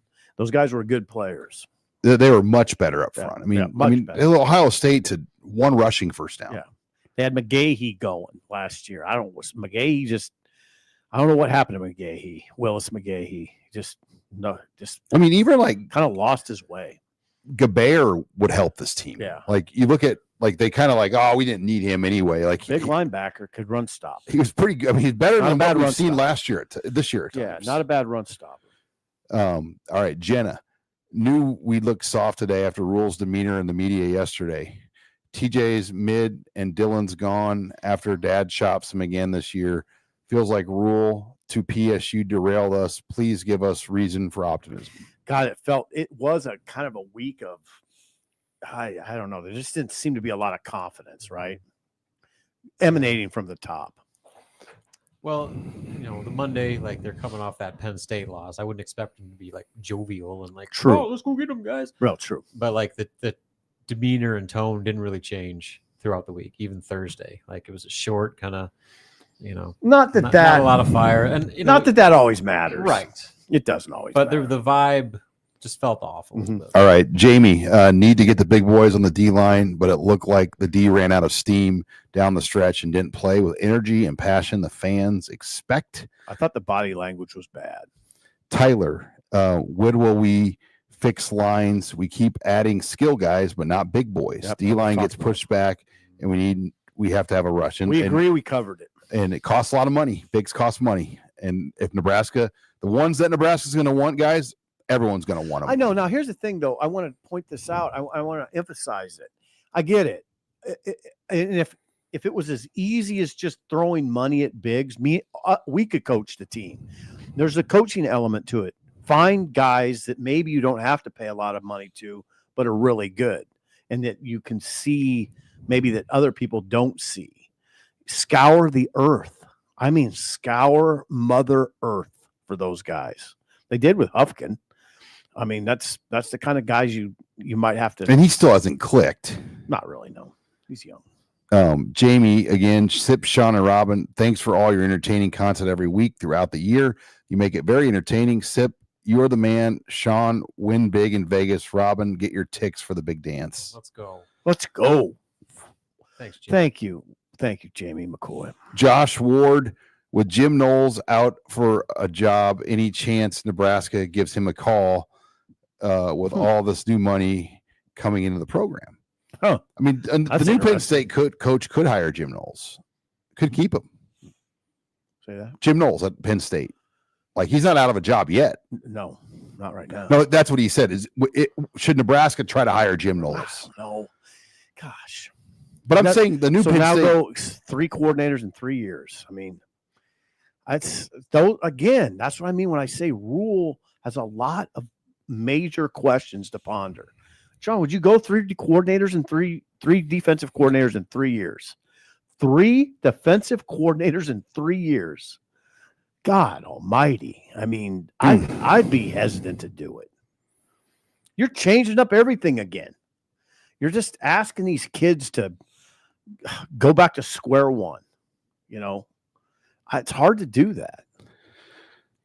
3 in 3 years. Do you think it matters as That's much now in the reshuffling of rosters that happen every single offseason? Like, how important is coaching continuity? Yeah, maybe not. Especially guys that are playing for 2 or 3 schools before they even get there. You're still in 1987, Sip. Like, I know. the kids are pretty adaptable these days. No, that's true. There's an element of truth to that. So, I mean, I just wonder how much weight you put into that now compared to maybe like 5 years Not ago. as much. Coaches portal as much as the kids portal. No, not as much. Troy, loved what I heard in the press conference from the players. Accountability, head coach put it on himself. Players followed. Give me that over anything the previous joke of a coach brought to this program. Rule is really accountable. Yeah, Frost was after deals like this. Frost was terrible. Yeah, Rule is really accountable. He pled to people, do not go on social media and beat up the players. Take it out on me. I appreciate that about Rule. I do. Homesteader beginner from Konnichiwa from Japan. I woke up at 2 a.m. for this. Apathy is setting in. We are no better than Kent State against Iowa. Just get out coached again and again in games that matter. Love what y'all do. Thank you for your support, Homestead. Konnichiwa. Joe Steen, 4605. Likely 1890. The money will, the word doesn't come in there, an emoji, will bring outside consultants to address the deficiencies in the staff. Make no mistake, this is corporate ran. This is a business. Interesting. Matthew, no identity plus soft prog equals soft progress. Plus soft equals no progress. Sorry, my mind's just. All right. We're 90 minutes in and about 100 super chats in, so I apologize on that. Jake Joints 1. Rules players seemingly aren't that good and aren't aren't developing. Why? Poor scouting, poor coaching. He needs to change something. I don't know. It is year 3. I just don't think you can sign off on that across the board. Wouldn't you say the offensive line has gotten better? I mean, look what the running back did today. It's not just all Emmet. I mean, they're moving people. And the quarterback injury, you can't look past that. I mean, losing Dylan and then Latif also having a hamstring limited his running. Right. So the reason why people were excited about Latif was he was a runner. We couldn't run today. There's some development going on for sure. How about Emmet Johnson? Yeah, I mean, He just said that. I know. He's the card carrying part of it, but there's others that are developing in that program too. Sierra Wright developed in the program while he Donovan Jones had a good game today. Yeah, Donovan Jones has developed. Dylan Rogers has developed. There's a lot of examples of development. It's got to keep happening. All right, XX Silent Mayhem. Do you notice a drop off in viewers' engagements after a loss? Why do we leave Latif in? He kept overthrowing his receivers. Yeah, good question. Why wouldn't you just put Gramstad in late? I mean, just at that point, I don't know. Other than you just want Latif to keep, but he was hurt, so like, did that make sense? I don't know. He must not have been that hurt if they left him in. So I'm kind of being careful on this whole. Latif was hurt. That's why he's in effect. Yeah, if he was really hurt, they would have pulled him our out. viewer numbers, though. He's hurt. I'm not saying he's not hurt, but I'm not gonna just sign off on giving him a pass on that. Our viewer numbers have been solid all year. I mean, in what we do. I mean, we're not at 14. We were at 1,400. We're like 1,100 now. So you lose a little bit after 90 minutes, but our numbers have still been pretty strong because people want an outlet to talk. Well, they want to. I think it's important that we try to make sense of all this, right? We're trying our best to make sense of it. And I think we're doing an okay job. Taylor Martin, thanks for the show, guys. Can't honestly say I see any change in the offense compared to last year under Satterfield. No creativity, no tricks, sad. And I do agree in some sense in that regard. I mean, I think we all expected kind of this boom with Holgorsen. And it just, the Big Ten has a way of humbling any coach. for sure. I mean, I think they're 73rd nationally in total offense coming into this game. Just very little dynamic element to the offense. Everything is, you got to it's painful almost, or not painful. It's hard. Everything's hard. Yeah, everything looks hard. They had remember some time ago when they had Isaiah Hunter going, and you thought, okay, he's going to have a big season. That kind of got shut down, right? Ja'Cory Barney, Dan Key, Yeah, just Luke Lindenmeyer, especially Hunter though. There was that period around Michigan State where you thought, okay, he's going to have a big season. By far their number one wide receiver. Right. And then that fizzled. Hunter had 1 catch for 6 yards. Right. On 1 target. 1 target. It's inexplicable. And I thought with Dylan healthy that there would be a 1,000-yard receiver this year. I was almost going to be stunned if I'm like, there could be 2. Yeah. Like I thought there could be 2. I mean, just look at those receiver numbers. Dane Key, 3 catches for 16 yards on 7 targets. Ja'Cory Barney, 1 catch for 5 yards on 3 targets. Like, those are your top 3 guys combined for what? 1, 2, 5 catches for less than 50 yards. 13 yards was your long catch. See, the problem you have when that happens is you got to retain those guys. And that's not the numbers that's going to get them to where they want to go. Right. And then you're trying to get guys into the program. They're looking at these games and going, the receivers aren't doing anything. That's just real talk. All right. Zerman 56. Rule earned his extension, but the pressure is on this offseason. Yep. Next year is brutal, and we're going to be a steak in a lion pit at this rate. Need to grow some corn and poach staff from the Big Ten and the SEC. Huh. I don't know about that. There will be some changes, I think, though. I mean, I don't know what, but I think it's inevitable. Almost all staffs have a change. Kind of to be expected at this point. There was pressure on Rule, I thought, kind of starting today. I thought there was pressure on him. That was part of the dynamic of today. Because after the Penn State game, really all week. Yeah, the conversation was about, really, are we making progress now? And now they got hammered. Now you hear the comments. Now there are people. Now listen, I'm not saying that there's not progress in the program. I'm not saying that. It's just hard. It's harder to see it. I always say it. You got to. It's one thing for Rule to stand at a podium and tell us there's progress, and Dannon to get on the radio and tell us there's progress. It means so much more if you beat Iowa. Then they don't even have to say much. You beat Iowa. 10 out of 11 years, this team has just. Or you go to Penn State and win. Forget Iowa. You go to Penn State and win. What would we have said? Wow. Like we fired a coach who went out there and won with a backup quarterback. Yeah. In overtime. Yeah. With a kicker from Western Illinois. Right. And people belittled it, but that team had a better record than the one that just hammered Nebraska. I mean, people would belittle. Well, that team beat Georgia in a bowl game. Yeah. Yeah, it's too bad, but and we can't go back. And that AD didn't even smile when they beat Georgia. Remember how upset they looked? It was a different time, and the context was different. Whoopty doo-doo head comes in. Can we get a GoFundMe to set up for Big Red Fanatic a keyboard that works or a thesaurus? What's that mean? Oh, one of the people's typing was pretty poor. Oh, okay. D-Man Gaming 7. What do you guys think about going and getting a legit transfer quarterback? I don't think they can rely on development for next year. Need to go all out. That's a radical thought right there. What if they have to? Oh, because they lose both Latif and Dylan? Just putting it out there. Yeah, I know. Hey, man, in this day and age, guys leave for virtually and no Gramstad. reason. I wouldn't rule it out. So you could lose Gramstad, Dylan, Latif, and just have Davila left. You'd have to go get somebody. Then yes, you are absolutely getting a transfer quarterback. I mean, that's. I mean, we're really being alarmist in that situation. Yeah, that's like worst case panic mode scenario. Frostbite Scott 5125. It's just crazy that we blame the freshman quarterback making his third start. I've heard more about TJ than the defense. Our D is so bad. It's the nature of the position. It really is. He was the most popular guy on the team when he was the backup.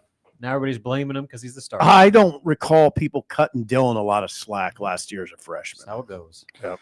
Huskers number 1. Remind us again how long do we have to play Iowa on Black Friday? Maybe Nebraska should just play Iowa earlier in the season. We can't beat them on Black They Friday. can play Iowa State on Black Friday. That would be like the biggest white flag ever if Nebraska just stopped playing on I Black no longer Friday. like to play this game. Oh, Take your ball and go home.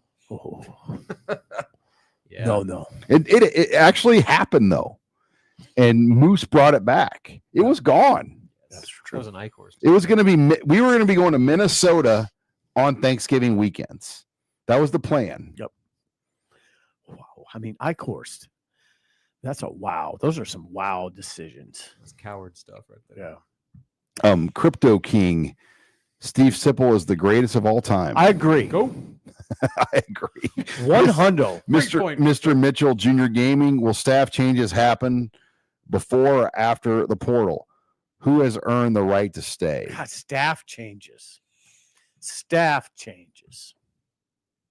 Rule, I mean, we should address what he has said. At the podium a couple of weeks ago, it sounded like there's not going to be any.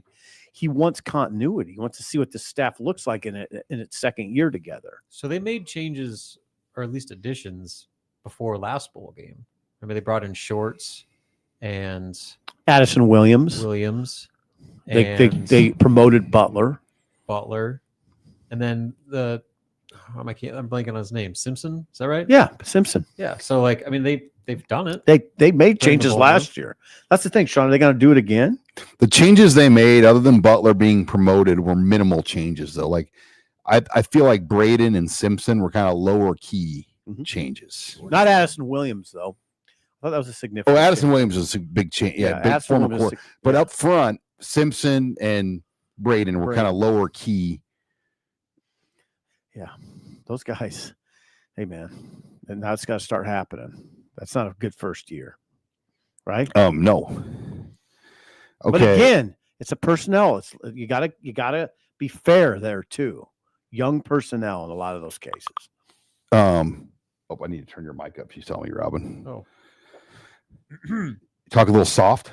Yeah, getting soft. 0888. So to speak. A game-changing call over hands to the face, ignoring the most grotesque example of targeting in recent memory that leads to a safety. Same tune since 2011. It's time to get lawyers involved. God, that targeting, if it was, I was telling those guys in the press box, you guys in the press box, if it was reversed and Nebraska got the ball down 8 back. No, what I was saying is if Nebraska hit an Iowa guy, I would say you can't call that. So that's the way I looked at it. You can't call that's a football play. When they start calling targeting That's the like nature of the targeting rule. I There's know. no clear definition. And the guy led with the crown of his helmet and hit Barney in the face. I mean, That's the nature of the rule. but it wasn't like Sean said, it wasn't malicious. It wasn't a malicious spear. Like, Well, yeah, they've Just- called targeting that has not been I know, malicious. I know. The idea, if this part of your head hits someone else in the head, it's supposed to be called targeting. I get it. It's a terrible rule and it shouldn't so yeah, be your called. grievances with the rule, not Right. the application I would- on this play. Yeah, my counsel would be it's a terrible rule. You don't have to follow the letter of it. I mean, if that was a football play, you didn't look at that and go, oh my God, that was outside the realm It's of just football. frustrating when you see something like that not get called, and then like other plays where guys are getting ejected and missing the first half of the next game over something that was even less egregious. Yeah. That is the I get it. inconsistency that Oh bothers yeah, everyone. I know. I get it. All right, let's keep it moving here. Dallas comes in. You think that's funny? It's getting You long. guys want to do like a comment on everything? I mean, we like just, to comment. we can just keep doing this game. Well, I mean, my stance on it is: I, do people just want us to read super chats? Is that our well, show? some of them get. Well, when you get it's a lot. I mean, Yeah. But that's no kind of show just to read a bunch of super chat. No. Why even come here? Why do I need to be here? You know, you just want to read a bunch of super chat. Some of them we can. I can read some of them. Yeah. Unless you want to comment on all of them. We can just do a Could show become a where you more- just read super chats and we don't have to do anything. Dallas. Didn't Rule pick Butler over Jim Leonard? No. Mistake. No, that was not accurate. Can I talk about Jim Leonard? No, I think what you could do though on some is just quick Right. responses. Yeah. Like, No doubt. you bet. Hondo. Black. I don't even know what this one means. Black NM The biggest improvement that needs to happen outside of the DL for next year is our ability to convert TDs in the red zone instead of field goals. Yep. Hey, Cunan was great. Problem was they just didn't score enough touchdowns. Oh, that red zone thing never got All much year. better. Yeah. All year was an issue. Early riser, what is Nebraska's identity right now? Because Iowa clearly knows exactly who they are every year, and we still don't. Well, they have a 27th year head coach. So it's a little different. 27 years. It's a little Been different. doing the same thing for 3 decades. Yeah, on both sides, really. Think about this. Bill Clinton was the president, right? When he was the head coach. That's how long he's been the head coach for. Monica was around too. Simple. Come on. What, Monica? Let's stick to sports. Let's go. Mad Husker fan. I mean, just the eras of how. I mean, he was the coach pre 9/11. Yeah. I mean, it's wild when you think about it like that. Mad Husker fan, really upset that we lost in all 3 phases of the game. We lost on defense, offense, and special teams. We wasted Emmett's best game. Shameful. Yep. Red Ben 88. In order, what are the top 5 things to address this offseason? Okay, D-line, we think running D-line- back. O-line. We're the whole team pretty much. No, wait a second. Are you saying O-line 3? Yeah, they're losing 3 starters. For sure, 1 or 2 good O linemen, probably 2 good D linemen, a good running back. You always need a pass rusher. You got to address the quarterback thing. I might put the quarterback thing number 1 on that list. It says, in order, what are the top things you need to address? Yeah. Right away, pretty quick now, you got to get the quarterback agree. thing under control. There has to be alignment on that subject with all parties. Speaking of under control, Danny Busboom, Kelly's Nebraska volleyball team's up 21-6 right now in game 2. Oh, top 25 Penn State. 21-6. That's ridiculous. They're doing a blackout too. It looks pretty sweet. And she's got like this sequiny jacket on that says Coach Danny on it. I mean, they just own it. They sure do. 22-6 now. 1810 Pepper Avenue, my old roommate Nick. You can't call Nebraska versus Iowa rivalry. It's like then Colorado and McCarney when they said CU was a rival in the 90s. It can't be a rivalry game when you win 1 out of 10. Yeah. Everything else has already been said. Nebraska is going to be a 7-8 win team every year. I think rivalry, you can have different definitions. It's not a competitive rivalry, but the fan bases hate each other. Yep. And I think that's You got it, Rob. That's half the battle in creating a rivalry. When there's actual disdain, when you see the other team's logo and you see their flag waving in your stadium, like that to me defines a rivalry. Well said. What you needed today was Nebraska to win, and then there would have been a field storm, and that would have added more juice. Yep.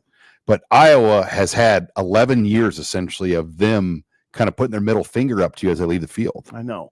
You wonder if Iowa will get bored with this. That'd be a concern when you're talking about the does rivalry. their hostility and bad blood for Nebraska start to deteriorate because they've dominated the series so much. Right. We're like a weak country that they just have grip over. The king of analogy strikes again, and that was a good one. Especially this deep into the show. We have to like produce like little rebel camps to try to like strike back, but we just can't. We have no chance with our army. Dick Cheney over there. Rebel camps of underground message board fans. That Mr. Mitchell Jr. Gaming, with the season over, what's the schedule moving forward? Any post-game lives for basketball? Thanks.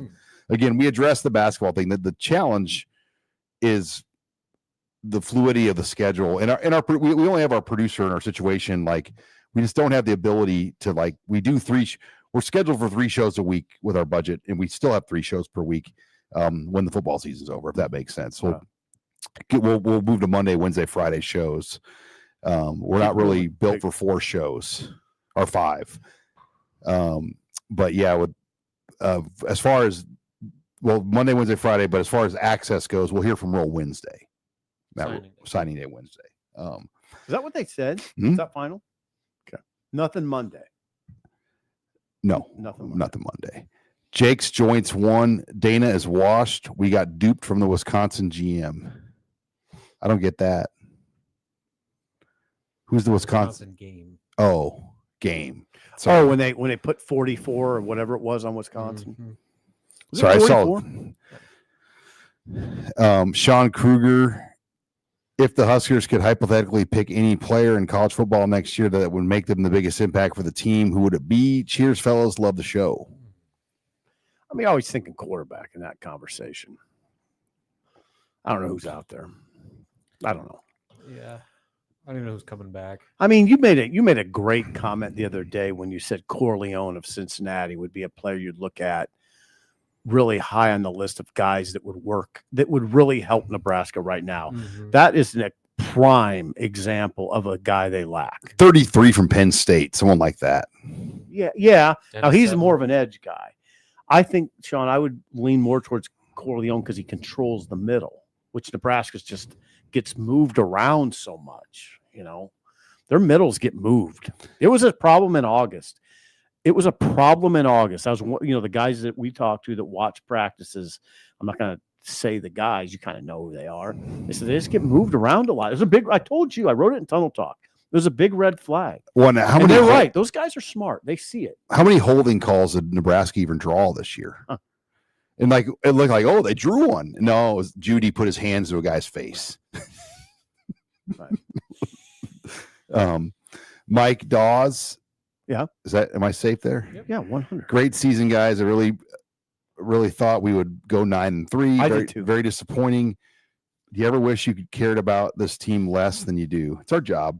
No, and it's not just our job. I mean, this is very important to the state of Nebraska, what this team does. So no, it's not hard. And football is beautiful.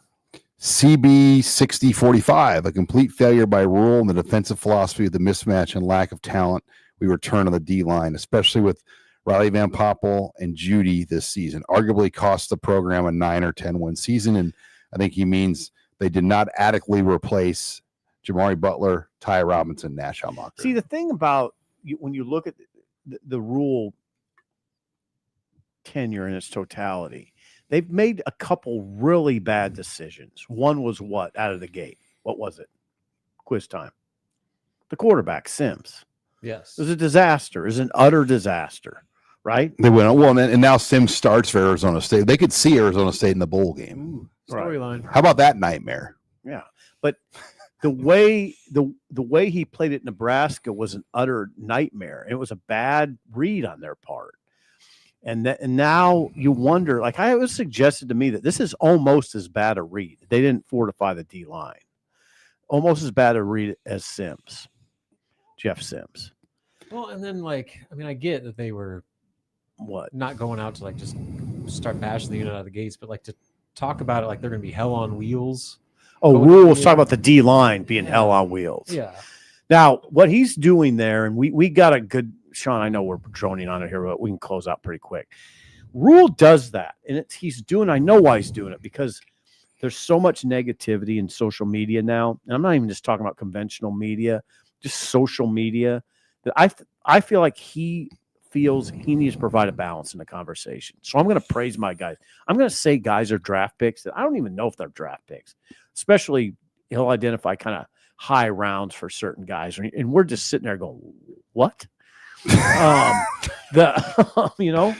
I get it. I get why he does it. Do you think though 18 to 22-year-old kids have the mental discipline to want to watch a 35-minute press conference? No, but they hear snippets. And they see the clips of it. Yeah, they get the Herdat clip of it. They hear snippets, and I think it's Rule's way of combating the intense social media negativity, and it's intense. You guys get it. Oh, yeah. I don't know if Rob, did you get it? Oh, yeah, you get it. Yeah, I would say though, Sean, Twitter, sure the hell gets it. I get it. They've done a better job with Twitter. You really only see stuff on your algorithm that's good. Now you don't see junk tweets, but people respond junk to your stuff. Yeah. Junk. I said junk to your stuff.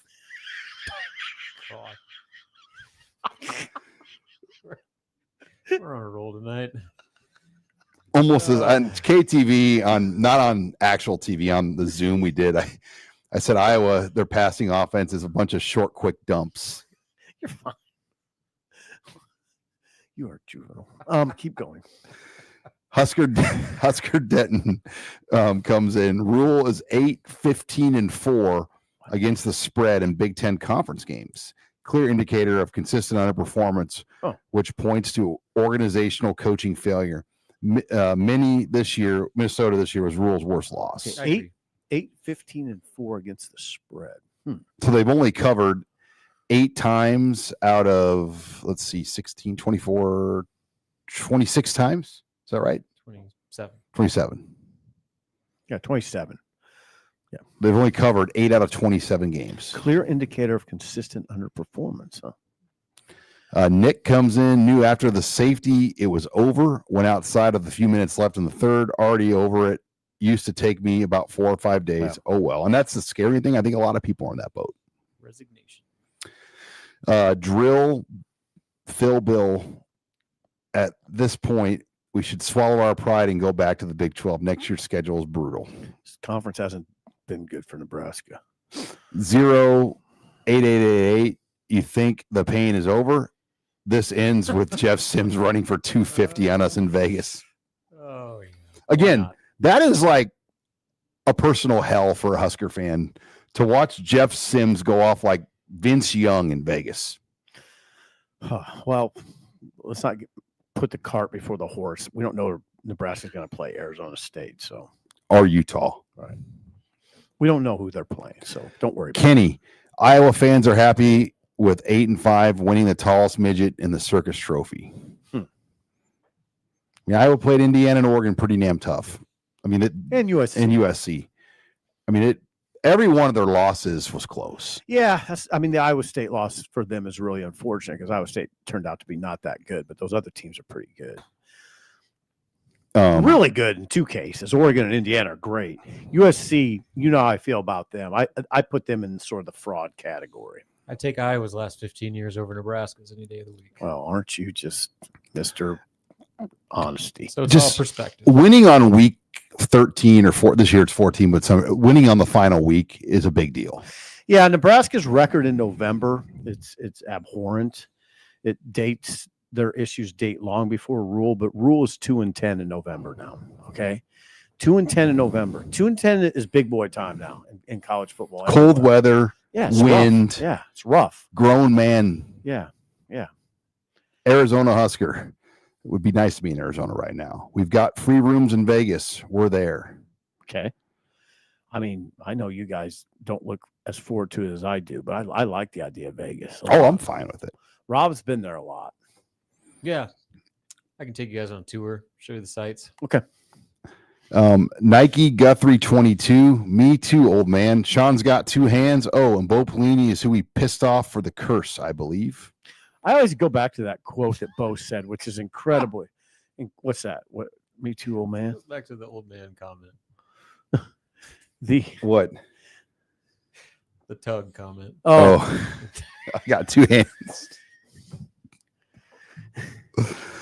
I'm going to give you that Bo Pelini comment. That it rankles Sean every time. Sean gets mad when I say this.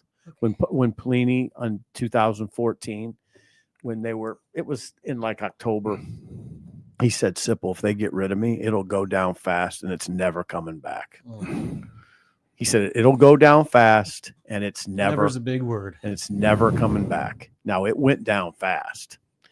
It went down really fast, and it hasn't come back. Well, Nebraska hasn't allowed a team to score 70 on them in a conference championship game in a long time. So I sort of rankled you too. This is a similar era, though, from the mid 40s to like the early 60s. Nebraska football had an era just like this before Devaney came. Yep. And then we got spoiled. I know. Colonel John Stingo. Jeez. $100. Thank you, gentlemen, for another year of great content. Thank you. Colonel.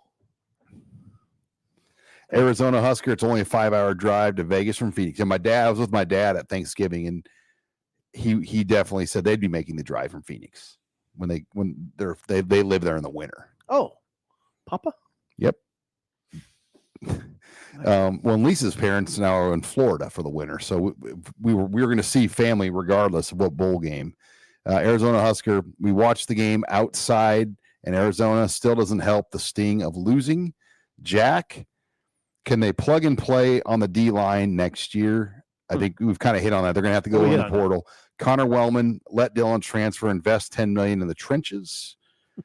Dylan's not getting $10 million.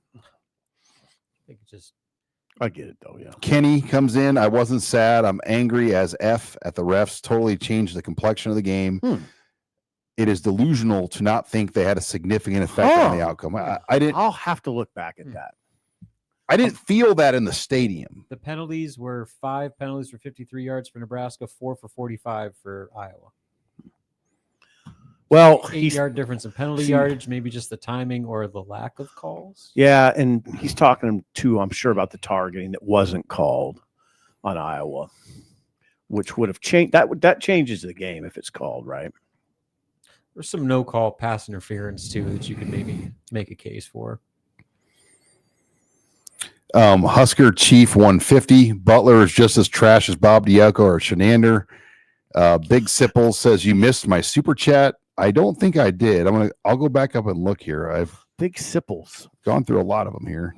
Interesting. It didn't show up here, so I don't know what the deal is there, Big Sipples. I apologize. We got you in here though. Let's see where we at now. Luke, hey guys, always appreciate you taking us through and helping the downshift after another Husker beating. Do we really win the offseason? Never. Sims, Banks, Watson, Trent. We need to land better fits. That's a good point. They got some good ones though. Spindler was a hit, I thought. No. When Airy flashed. I thought Pritchett rounded in the form. Pritchett looked fine today. Pritchett It was a little rough at first, but he settled in. Oh yeah, the second half of the season. And people forget Gattulo will be back. Andrew Marshall was a good pickup. Yeah. Oh, they had good pickups. The punter was a good pickup. I mean, when they threw an Isaiah Cunanan. Hunter ball, he did pretty well. Cunanan was a good pickup. Sorry, inside press box joke.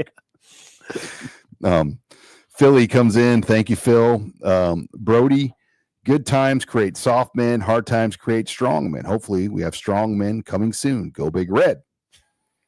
Early riser feels like we are still in a Sipple column from 10 years ago. Big tradition, big spending, but Iowa's still tougher, more disciplined team. Yeah, I feel like it's You've wrote that column a couple times. Groundhog Day.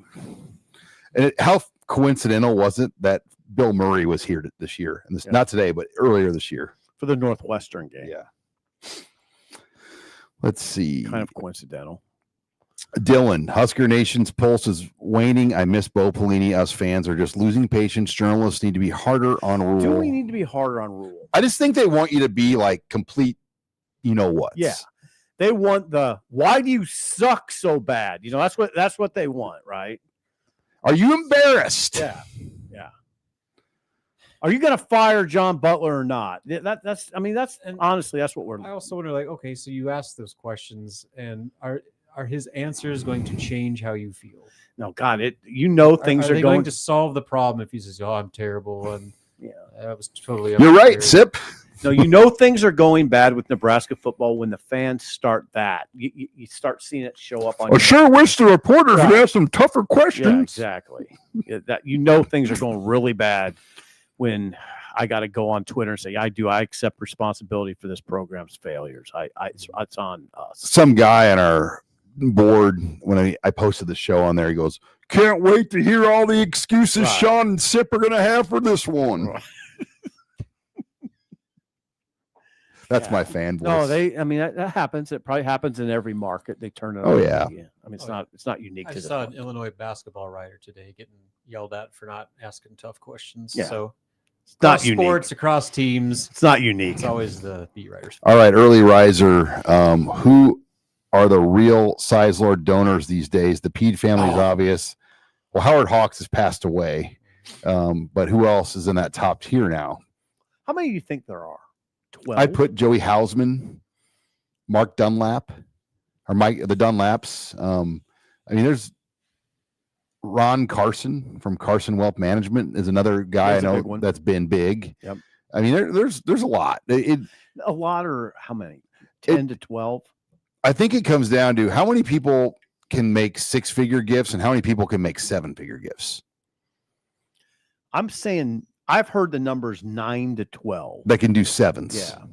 Yeah. Annually, though, that's the question. Well, do they want to? That's The return on investment. everybody wonders about Buffett, and I do too a little bit.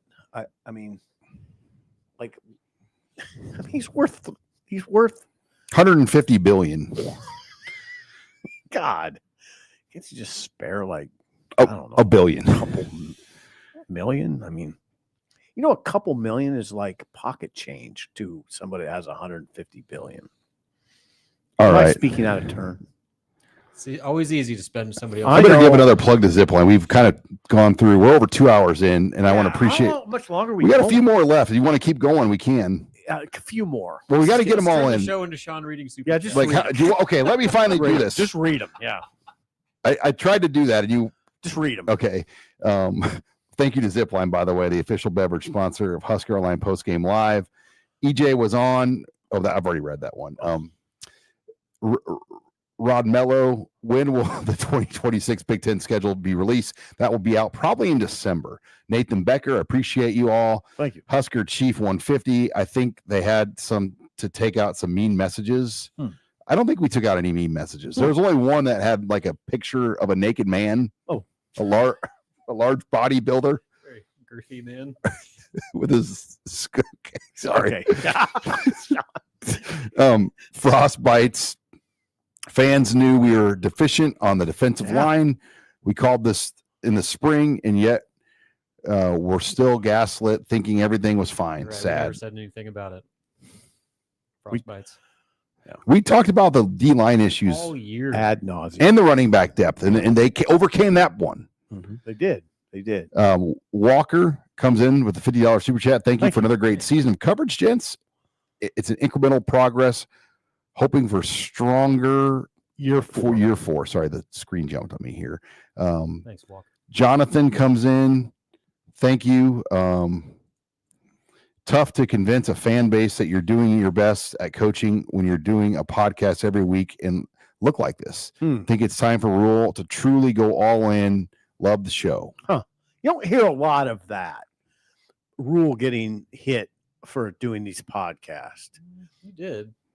Do you hear more than I think? Yeah, with the podcast, the McAfee thing, and then they go and lose. Like, I think some people thought that the branding was being prioritized more than the actual day-to-day, which I don't believe. But the optics, I can Optics. see how people feel. that Optics are very important. And then always aviation. Thank you very much for your last one. And then his message was, I forgot the message. Do you feel like our fan base is too negative, especially on Twitter? I just think that's all fans. I way. mean, That's social media. in general. like if you're a Chiefs fan right now, there's negativity. Yeah, it's hard for me to criticize this fan base. It really is. Connor Wellman is Dylan heading to Oregon. Well, Dylan was at the game today in Husker gear with his team. I mean, that's all we can go by. Good. Well said. All right, gentlemen. Longest post-game show thing we've ever done. Yeah. I wiped out. You want to go longer? No, I said I'm Should we wiped reread out, the super Sean. chats? I said I'm wiped out, Sean. All right. Thanks again to Zipline. Husker basketball coverage tomorrow with Robin. We have volleyball as well tomorrow. So busy day of Huskers all in Lincoln with volleyball in the evening, basketball at 1:00. So thanks to Steve Sipple, Robin Washett, our producer, Megan, and thanks again to Zipline, the beverage sponsor. And thank you for joining us on Husker Online Postgame Live.